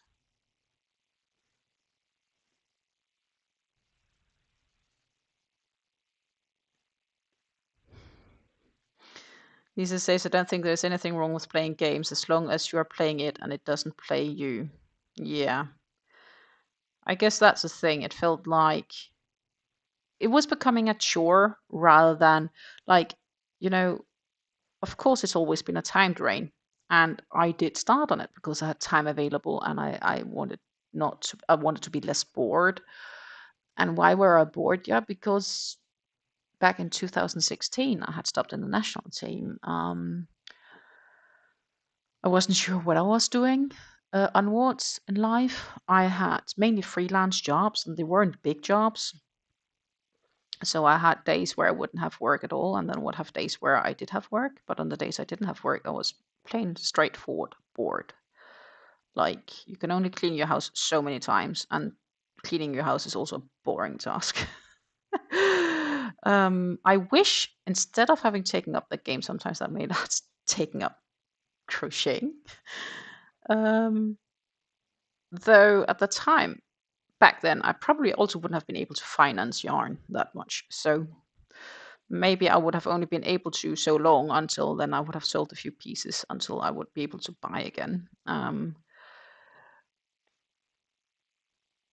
Because I definitely did not have the finances back then as I have today. What then also happened over time is, of course, with COVID, I got finally got a regular playing job. I didn't for years here because it was basically not very comparable with doing top sport at the same time. Most of the jobs wanted to have you on specific working hours on specific set days. The job I have right now would have been perfect for top sport though, so I'm kind of sad it wasn't an option back then. That would have really been freaking perfect. It will be rough for a bit, but before you know it, you will enjoy all your newfound time, and I don't think about it much anymore. I hope you're right. So the thing is, I do know people so far who has quit, which we still have some contact with, and they are all saying that their life quality has improved. Um, so that's a positive side of it. Um,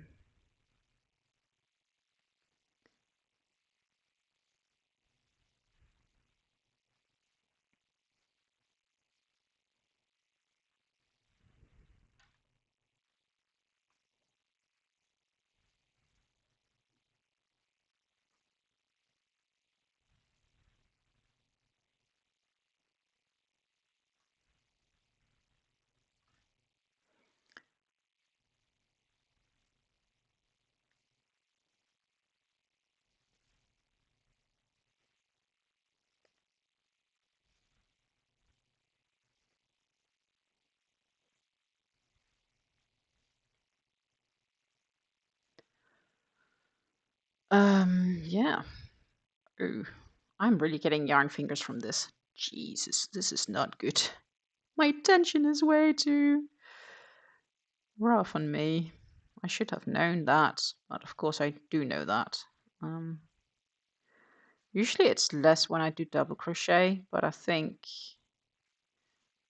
it just generally happens.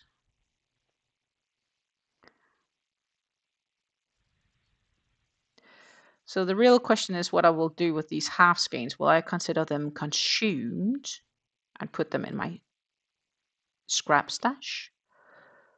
Or will I consider them not consumed and put them there with the labels when I get there? I do not know. Suggestions are welcome. 1, 2. We're almost all the way around here.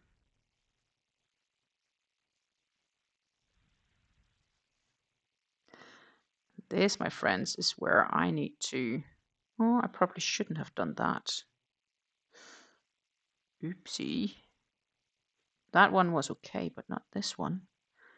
I can't fix that in the fully same way. That's probably okay, gonna be like that. Okay. So we need to, I need to think, look.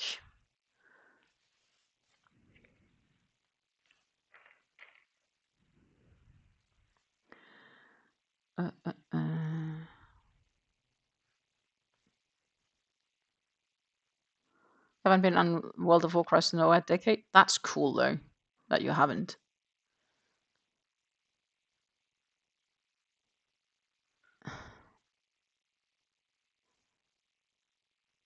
Oh.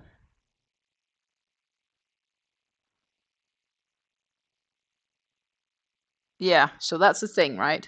I think, I'll probably fine as a solo player. And you know what? On this game, I have a heap of resources. I'm literally filthy rich. And it feels so weird just letting it dwell off. Like,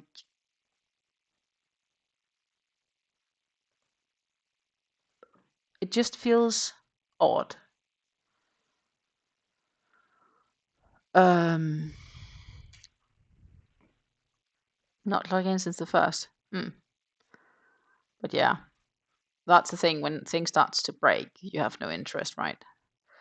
But crochet 3. La la la. It says fasten off.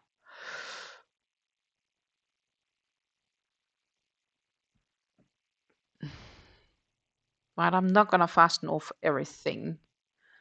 So join the round with a slip stitch in the third chain, beginning from there, blah blah blah. So join the yeah. That is where I should put in the next yarn.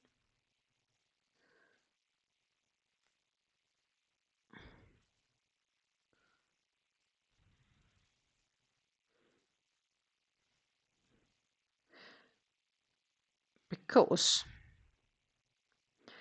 now the challenge can come. So as I say, I should have, but I did not. But that is too late for love. So if we're gonna carry this yarn, we have to do like 1, and we'll flip it back over, 2, and then we should probably go into the stitch here behind to do so.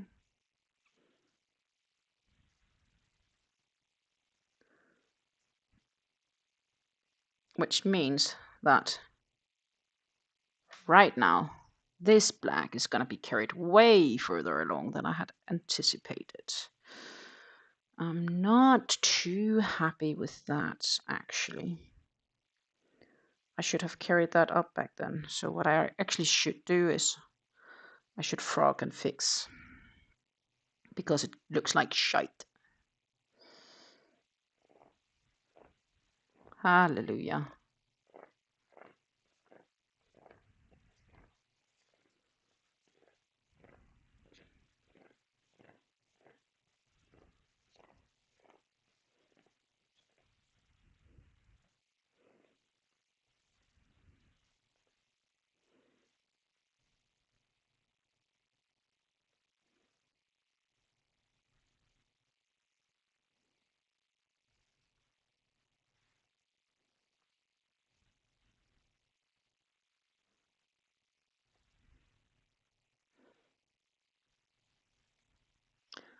Who would have thought this of me? I wouldn't, but I should have known. I should have known better. Why didn't everyone say something to me? Being like, Stina, are you sure this is a good idea? When you want to carry the yarn later.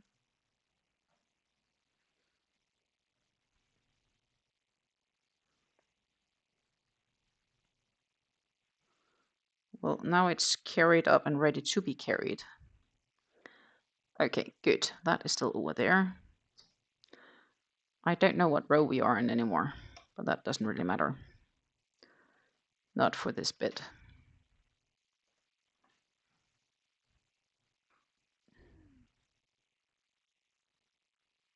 If there's less than half a ball, I would call it used.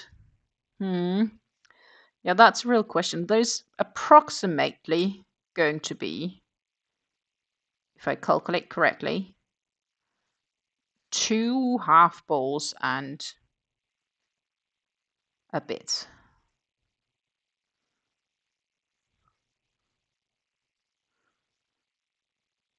So one of the black will definitely be fully used. And the 2 grays will be approximately half. Which I could almost use up fully if I'll make the jellyfish. Nikki the jellyfish. Which, you know, this tiny amigurumi thing. Which actually I wouldn't mind doing. I mean, it's a nice little small project. Let's see if I can find it. Or small. It did take hours. But it would be great. Here we are. See? Nikki the jellyfish.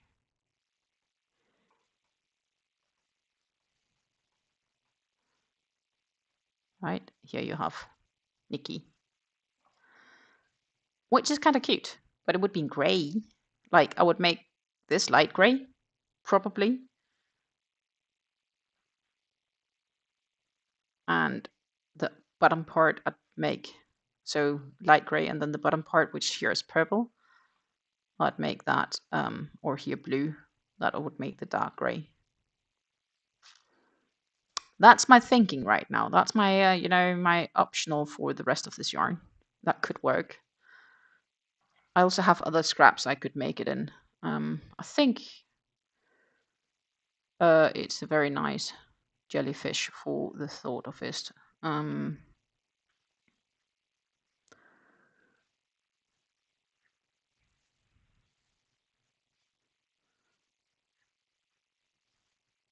1, 2, 3. That would use up most of it, except obviously the black. But I could still use the black for some things. And last time I did use a thinner thread for the eyes, but I think this would be fine as well, to be honest.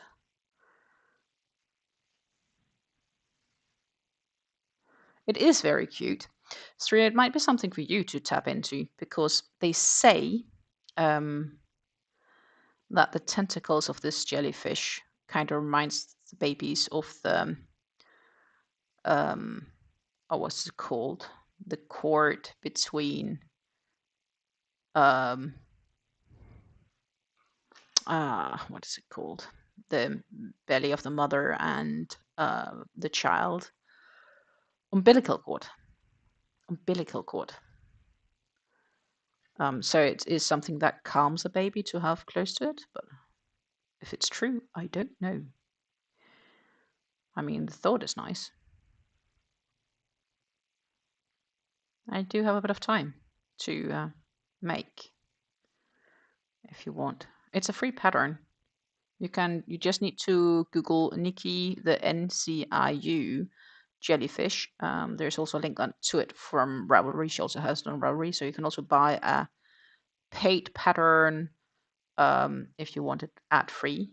But if you're fine with reading through the ads on the website, it's free. Exactly, umbilical cord, wherever. I was like, oh, what was the name again? I should know this. I haven't kept count for skeins I used this year. I know I won't be close to what I did last year. I'm knitting more this year, which just takes longer, aka less skeins used. Yeah. Knitting does take longer. But then there is also a part of me that's trying to have a project for the couch. I mean, couch projects are projects meant to be easy and mindless. I do genuinely hope I will have more time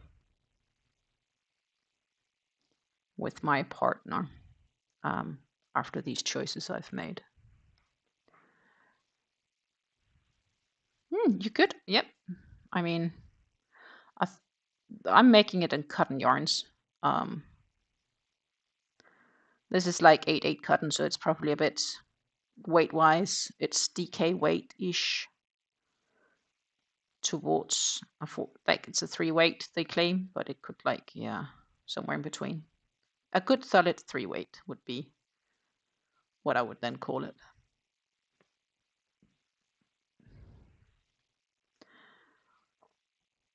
But I've removed more yarn from my house this year with all my destashing, if that counts. Well, I would just say you have been quite generous with your yarn, right? So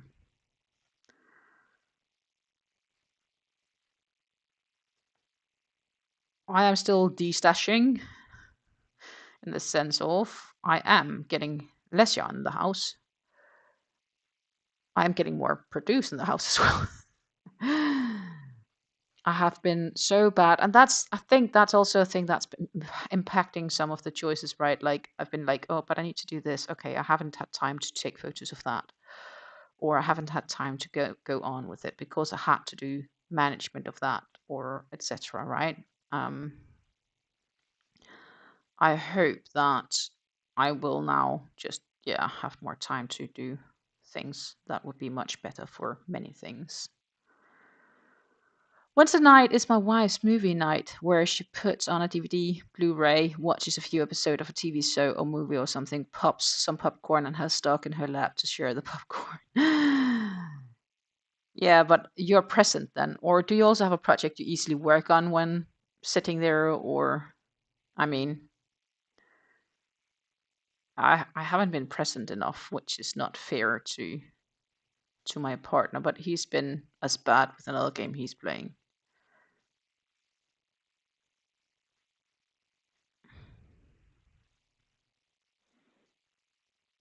Hmm.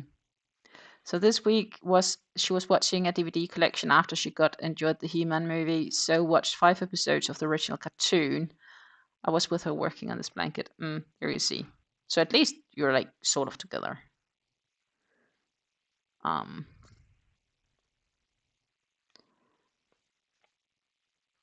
I did a couple of rows of ripping on the hat last night.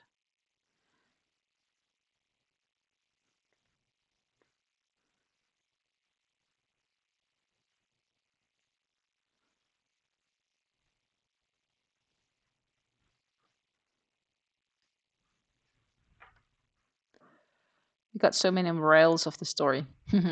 Lisa says, I'm torturing Stria with my D-stash right now. In my D-stash, I apparently made all the hexy for a baby blanket, but never joined them to make the blanket. Oh, goodness. That's kind of sad, right? Like, why wouldn't you finish up the work?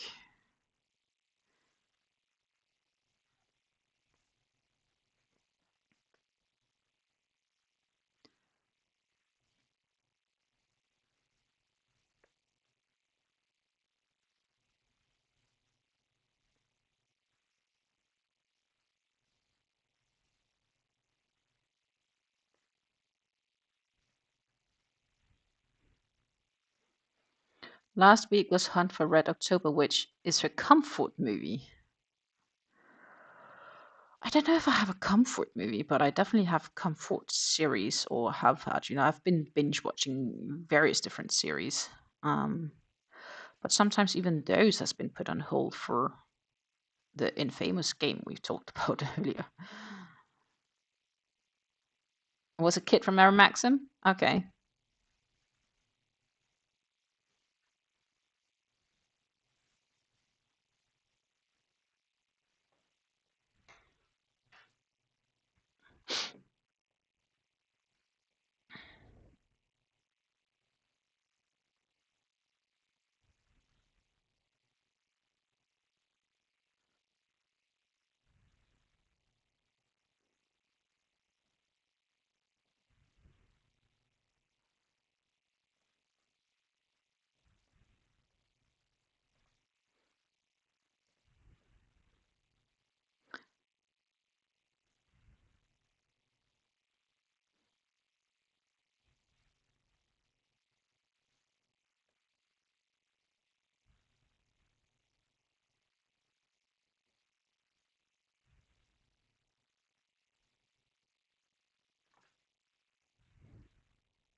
we'll be caught up by next week. Cool. Season 4, episode 5. Klart as far. Yeah. Sounds like you're definitely getting caught up on that. I mean, it's good, I think. It is entertainment of the highest class. Did you get to the episode yet with the bull? He bought the bull.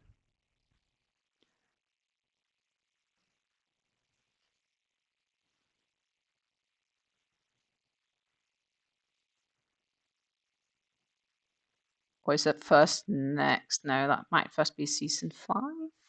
I'm unsure if it's season. I think that's might be first season 5.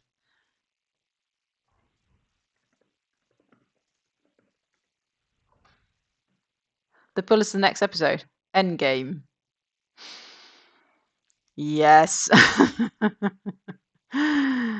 Well, that is gonna be a freaking amazing episode.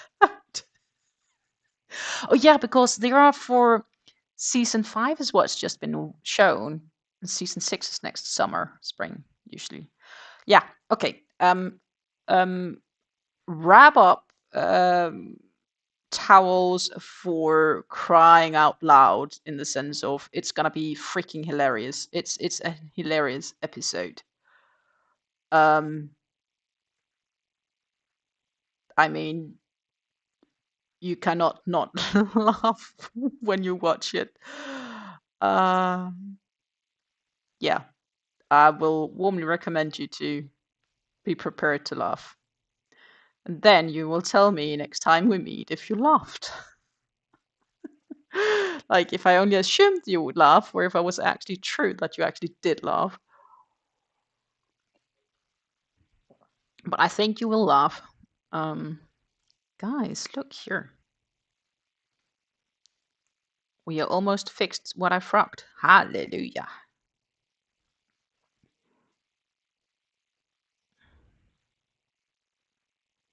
Good. Granny yarn, new yarn. I laughed a lot of the stuff. Yeah, well, it's impossible not to laugh, honestly. This show makes it impossible not to laugh.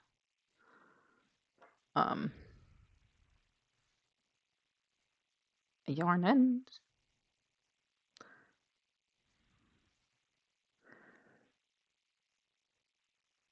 Oh, don't split on me. Why is this so fiddly on me? So, this is probably pretty close. So, what I should do now is not this end, these two ends. We need to flip them over. And we need to do that in a nice way.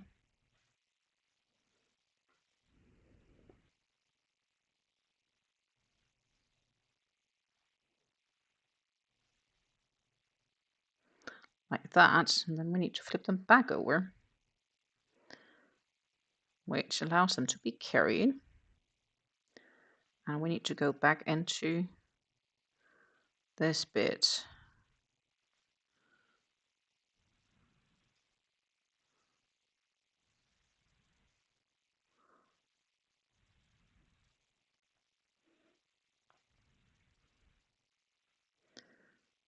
Like that.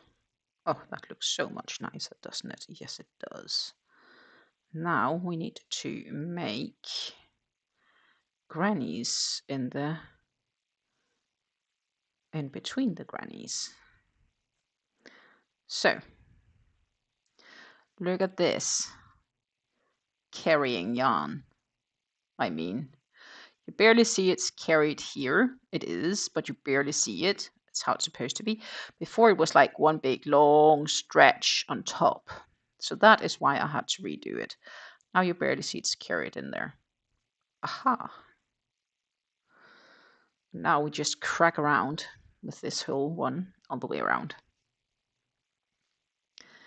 And then when we get here, we'll connect and we'll carry the yarn again, but we will need the black because it's time for the black granny.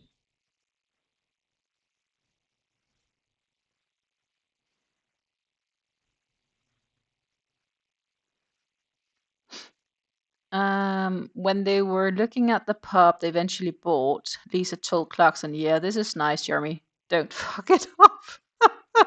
Yeah. Well, Lisa also has her moments when she's doing stuff. I'm generally going to say season 5. Lisa has actually done me rather positive. I mean, sometimes during their farm shop, she's done things where I'm like, you could like think like you are genuinely blonde, uh, but it's not that bad. I think it's all best intentions because in next season she will do something which will give her some bonus points in the sense of what she does and is able to do.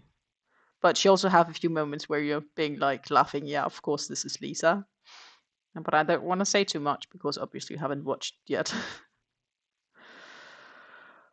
um,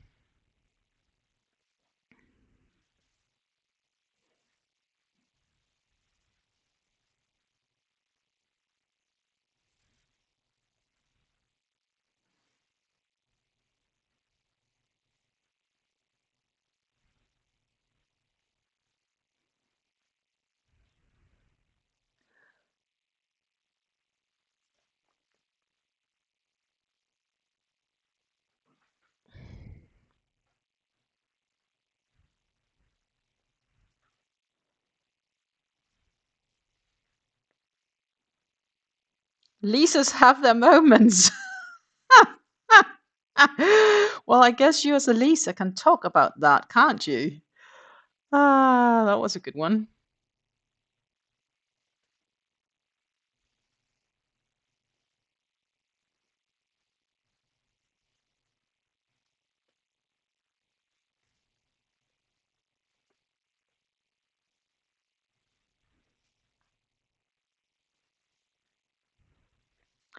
The Nettle Soup episode was another favorite. Yeah, yeah. How can the Aries say yes like that? But it means no.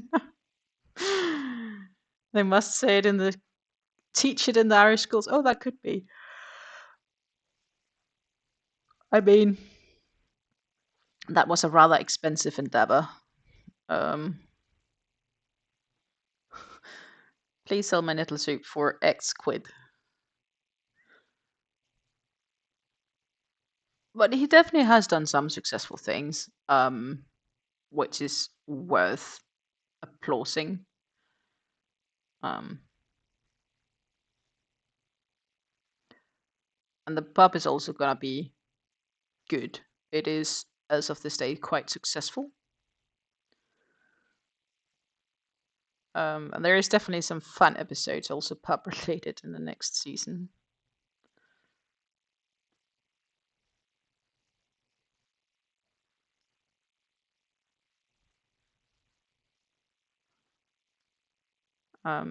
But I think what is really nice about this, it really showcases how difficult it is to farm. Um, and how little money is made if something goes wrong one year. So if the farmers actually make a decent profit one year, I really don't think that they should be blamed because the next year the weather is drastically different and the crop fail. And obviously that ends and means that they will have to survive on some sort of loans. And Lisa had a moment yesterday.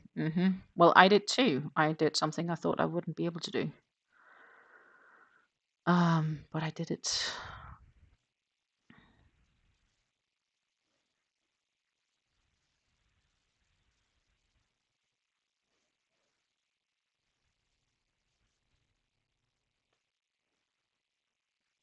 This blanket I am working on weighs roughly the same as a bear. Yeah, well, that was kind of the feeling I had with the Heart Collector shawl in the end. I mean, it was heavy, really heavy. Makes your wrist and shoulder hurt. Yeah, that's a downside here with me working on cotton. As you can see, my finger, it is affected. It it's not going to last too long either. So that is the moment where I should pick back up the knitting. That would be nicer for my hands. But as a bare minimum, I am going to make the round round. And right now I have three yarns attached to this one because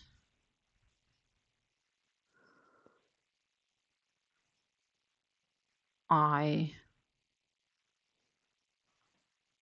like to not have to weave in ends. I did that with the first one. I weaved in X ends, like for the amount of color changes. Now I just carry the yarn. I will, that say, not carry the yarn from, like if we take this one, I won't carry it from here all the way down. That's not happening. But I will attach them and work them, each of them after.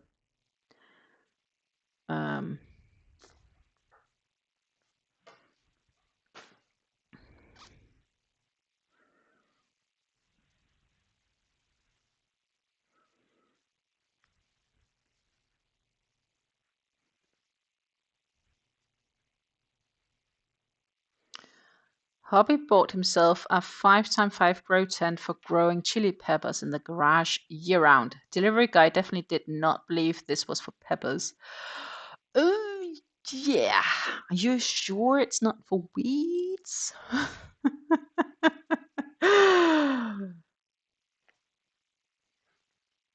Yeah, that makes sense. I had to get delivery yesterday. I needed to get them to put it in my garage. The delivery guy saw Hobby's new gardening hobby in the garage and had to trip over my words to try to explain it. Yeah, I can actually imagine that. Especially because those illegal weed farms, they tend to be indoors. Because then there it's less obvious. In the Netherlands, you're actually allowed legally to have 3 plants in your home, 3 weed plants, because that's considered for own consumption.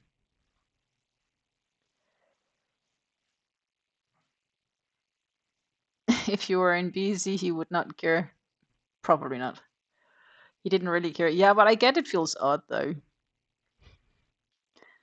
No, he's known it was a greenhouse, right? So hey, I mean, it's not a big surprise. Legally have 4 plants. Okay. In Denmark, you legally have 0. That said, my uncle used to have them. He had a little forest, and inside the forest there was a little clearing, and in that clearing he had a couple of plants.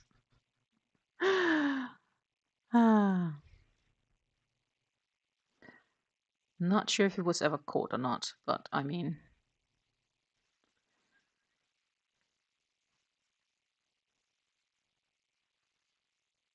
I don't get the need for it, but it's probably because I don't smoke at all.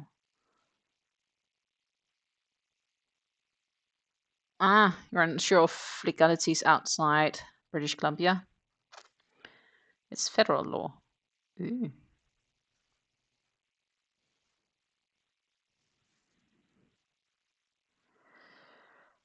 Yeah, well, I guess the states are different because every state has their own down rules.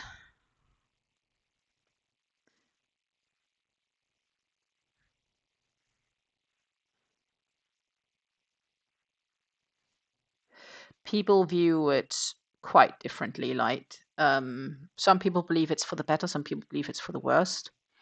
I think personally that it's less visible here because it is legal. But it could just be I haven't been the wrong places yet. so to say.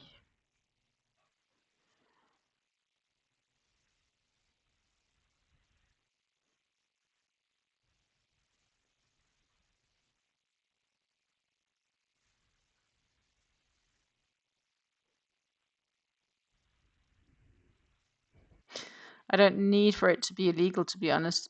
It's no more harmful than alcohol. No, probably not. A friend of ours has legal commercial wheat grow, like a warehouse house grow up. That's pretty big though. But he's just really into peppers. Yeah.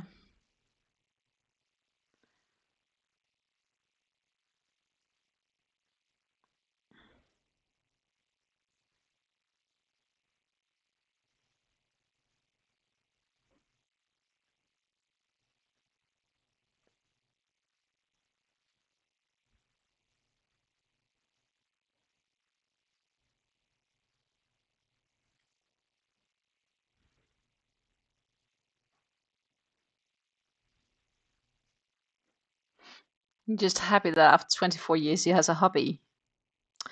Good point. Good point. So we need the black yarn right now. I think. No. That.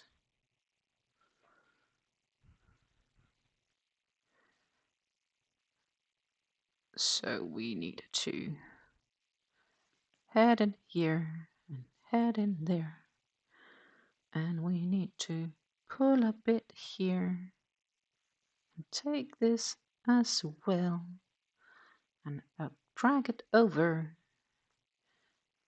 and chain one and then drag it back over and chain one and then we go back down and do. Oh, well, apparently we did not, because Jan decided to split on me. And I wanted to say and do 2 double crochets.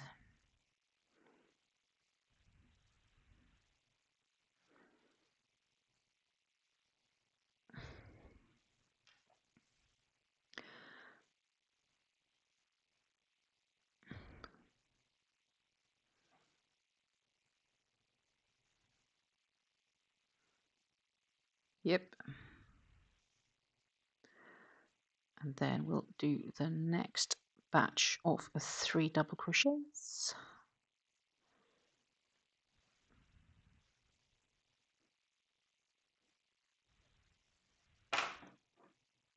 And give it a stitch marker. Neat. So here we definitely have ends we need to weave in. We knew that. Same goes down here. But you can barely see the yarn being carried. It is visible if you want to look for it, but it is minimum. Ta-ta.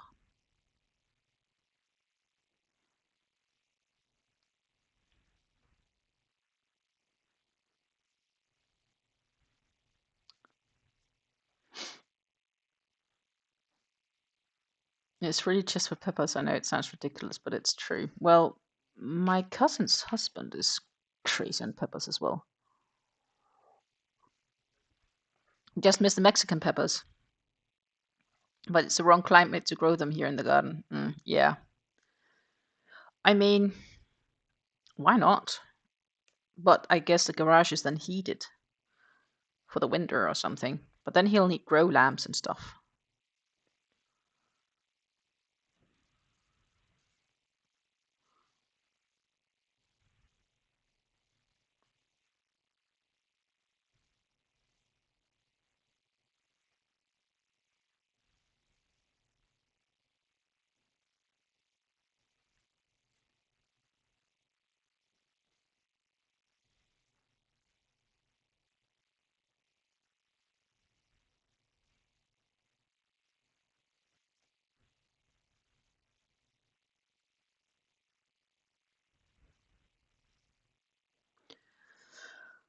Exactly. Like right now, he's trying to grow Scotch bonnets, jalapeno, sriracha, ghost peppers, and Carolina Reaper in the garden.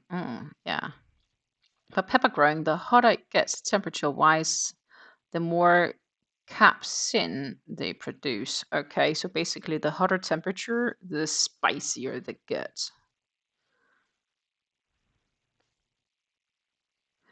I'm still trying to understand why people want to have their mouth explode with these peppers. I do not understand.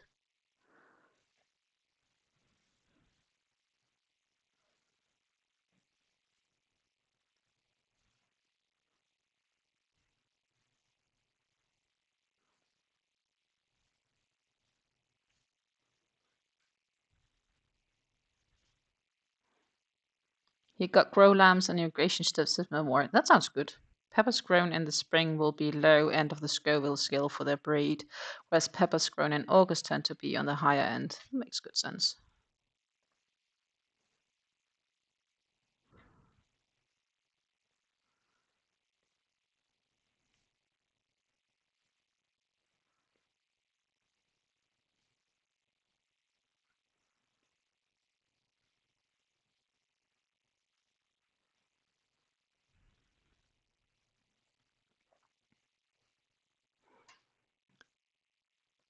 He has heaters and heat mats for the tent. He can control all the things from his phone. Oh, that gets really like garden geeky ish.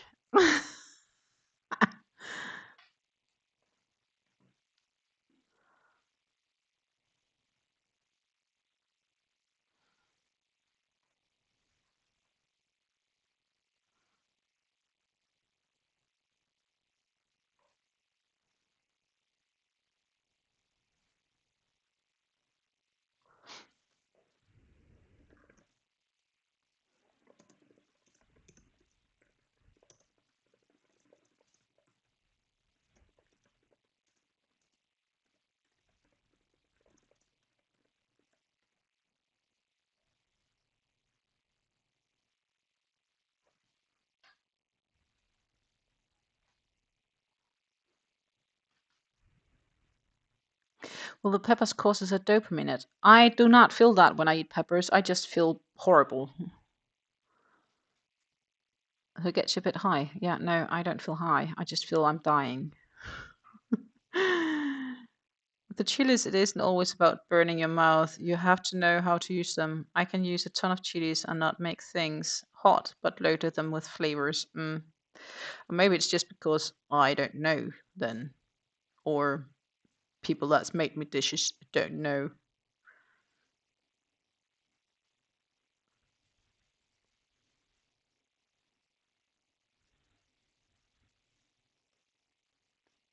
I'm just not a chili person. I guess that's the thing.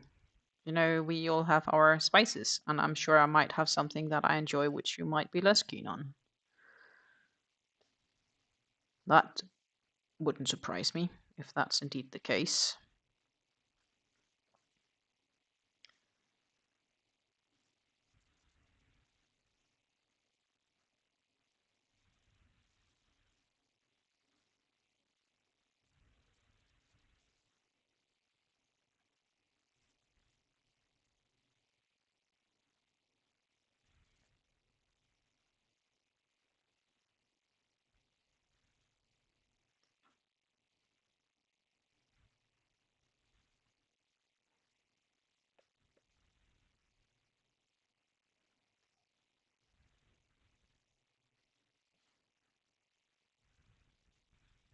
Sometimes it's about the burn.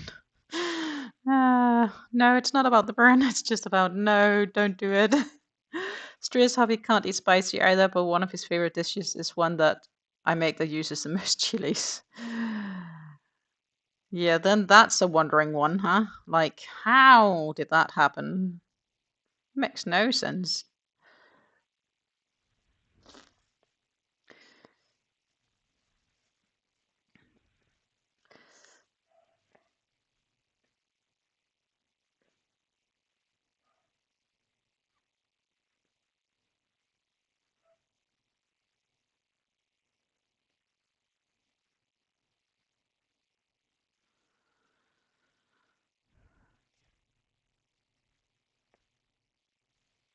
I guess your bottom line is we're just cracking on, and I will definitely use a skein of black, and then we'll have these half skeins when I'm done. And yeah, I'll probably just need to count them as used and then put them in the other stash. Or I can count them as used in the sense I'll remove them from my Ravelry because they aren't full skeins anymore. But I could still put the labels to the other pile. So I have some yarns in my cut and scrap pile which still has labels on them until used. But I did not and will not stack them on my Ravelry because they are not full skeins.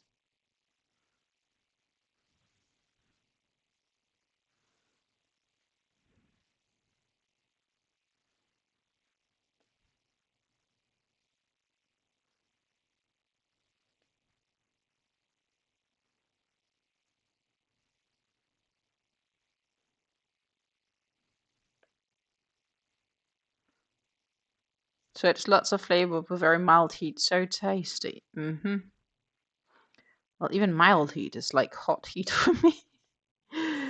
At least if you ask my partner. I'm like, okay, it has some spice in it, this one. And he would just be like, yeah, it's herby. I don't taste the spice heat. And I'm like, it's there. And he would be like, no.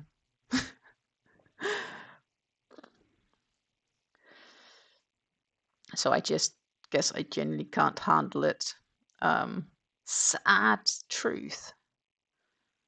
Spice do not serve me well.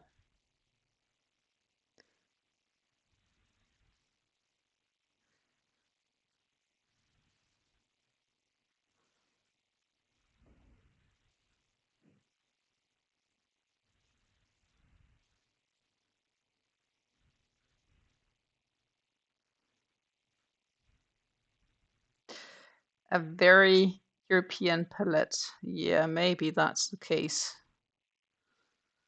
I just need very European food. Give me a steak, a chicken fillet, or whatever.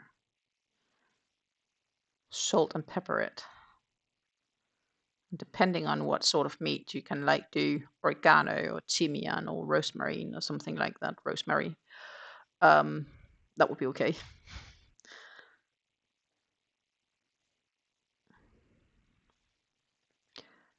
But probably I'd avoid the cayenne.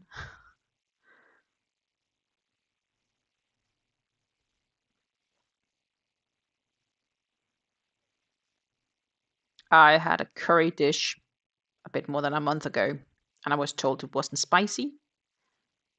And well, I had two bits of it, and I decided that the only meal I had that evening was going to be the rice because that was just too much for me.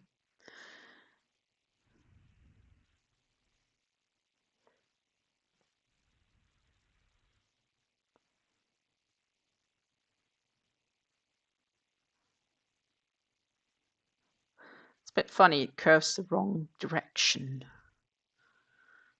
It does slowly help a bit, but it does curve more than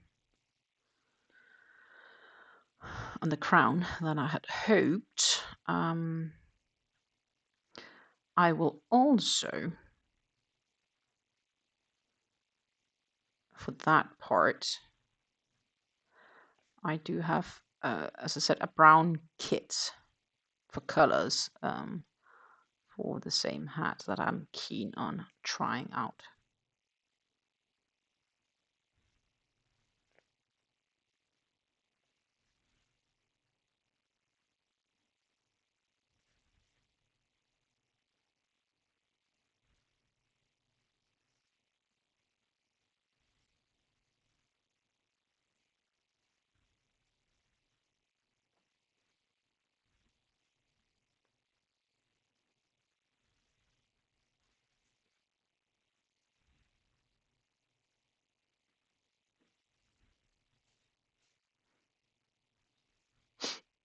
Now we're all hungry.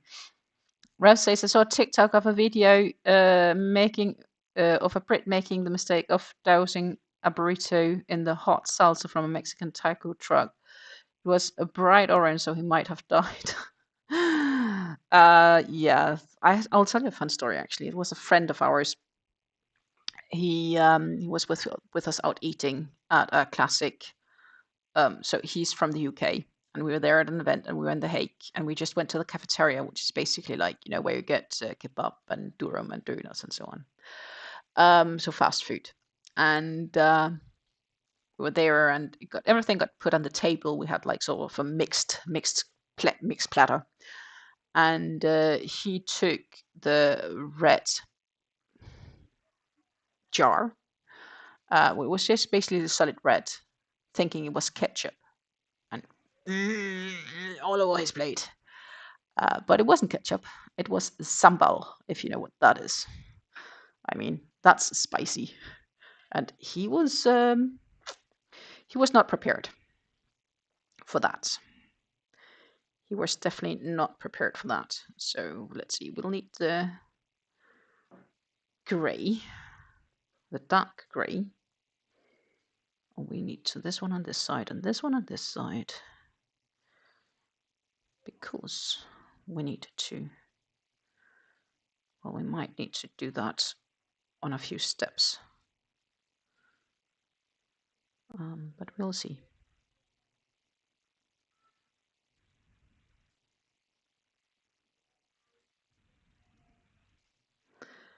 Then we need to have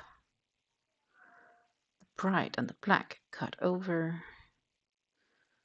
We'll chain one, and it works, flips back over. We'll chain one more. Then we'll work into. Oh, that's not fully. Oh, goody gracious. We'll redo that one. When yarn starts to split, sometimes it's just easier to redo.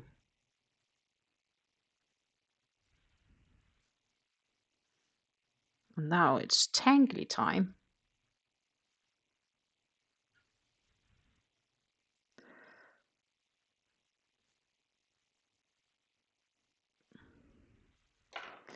We will untangly by doing this. I hope you like the colors, even though they're a bit boring. I mean, we are gray. And of course, at some stage, it's going to be like bucket hat. And if I look at this one, it's kind of sort of having similar challenges with its pattern. So I think it's normal that it falls a bit funky. Sample is like mild spicier. Sample is a staple in my fridge. Well, I don't want that either. No, thank you. Okay, so I need these two, because when I go down to start going out for the brim, I'm also on a 4.5.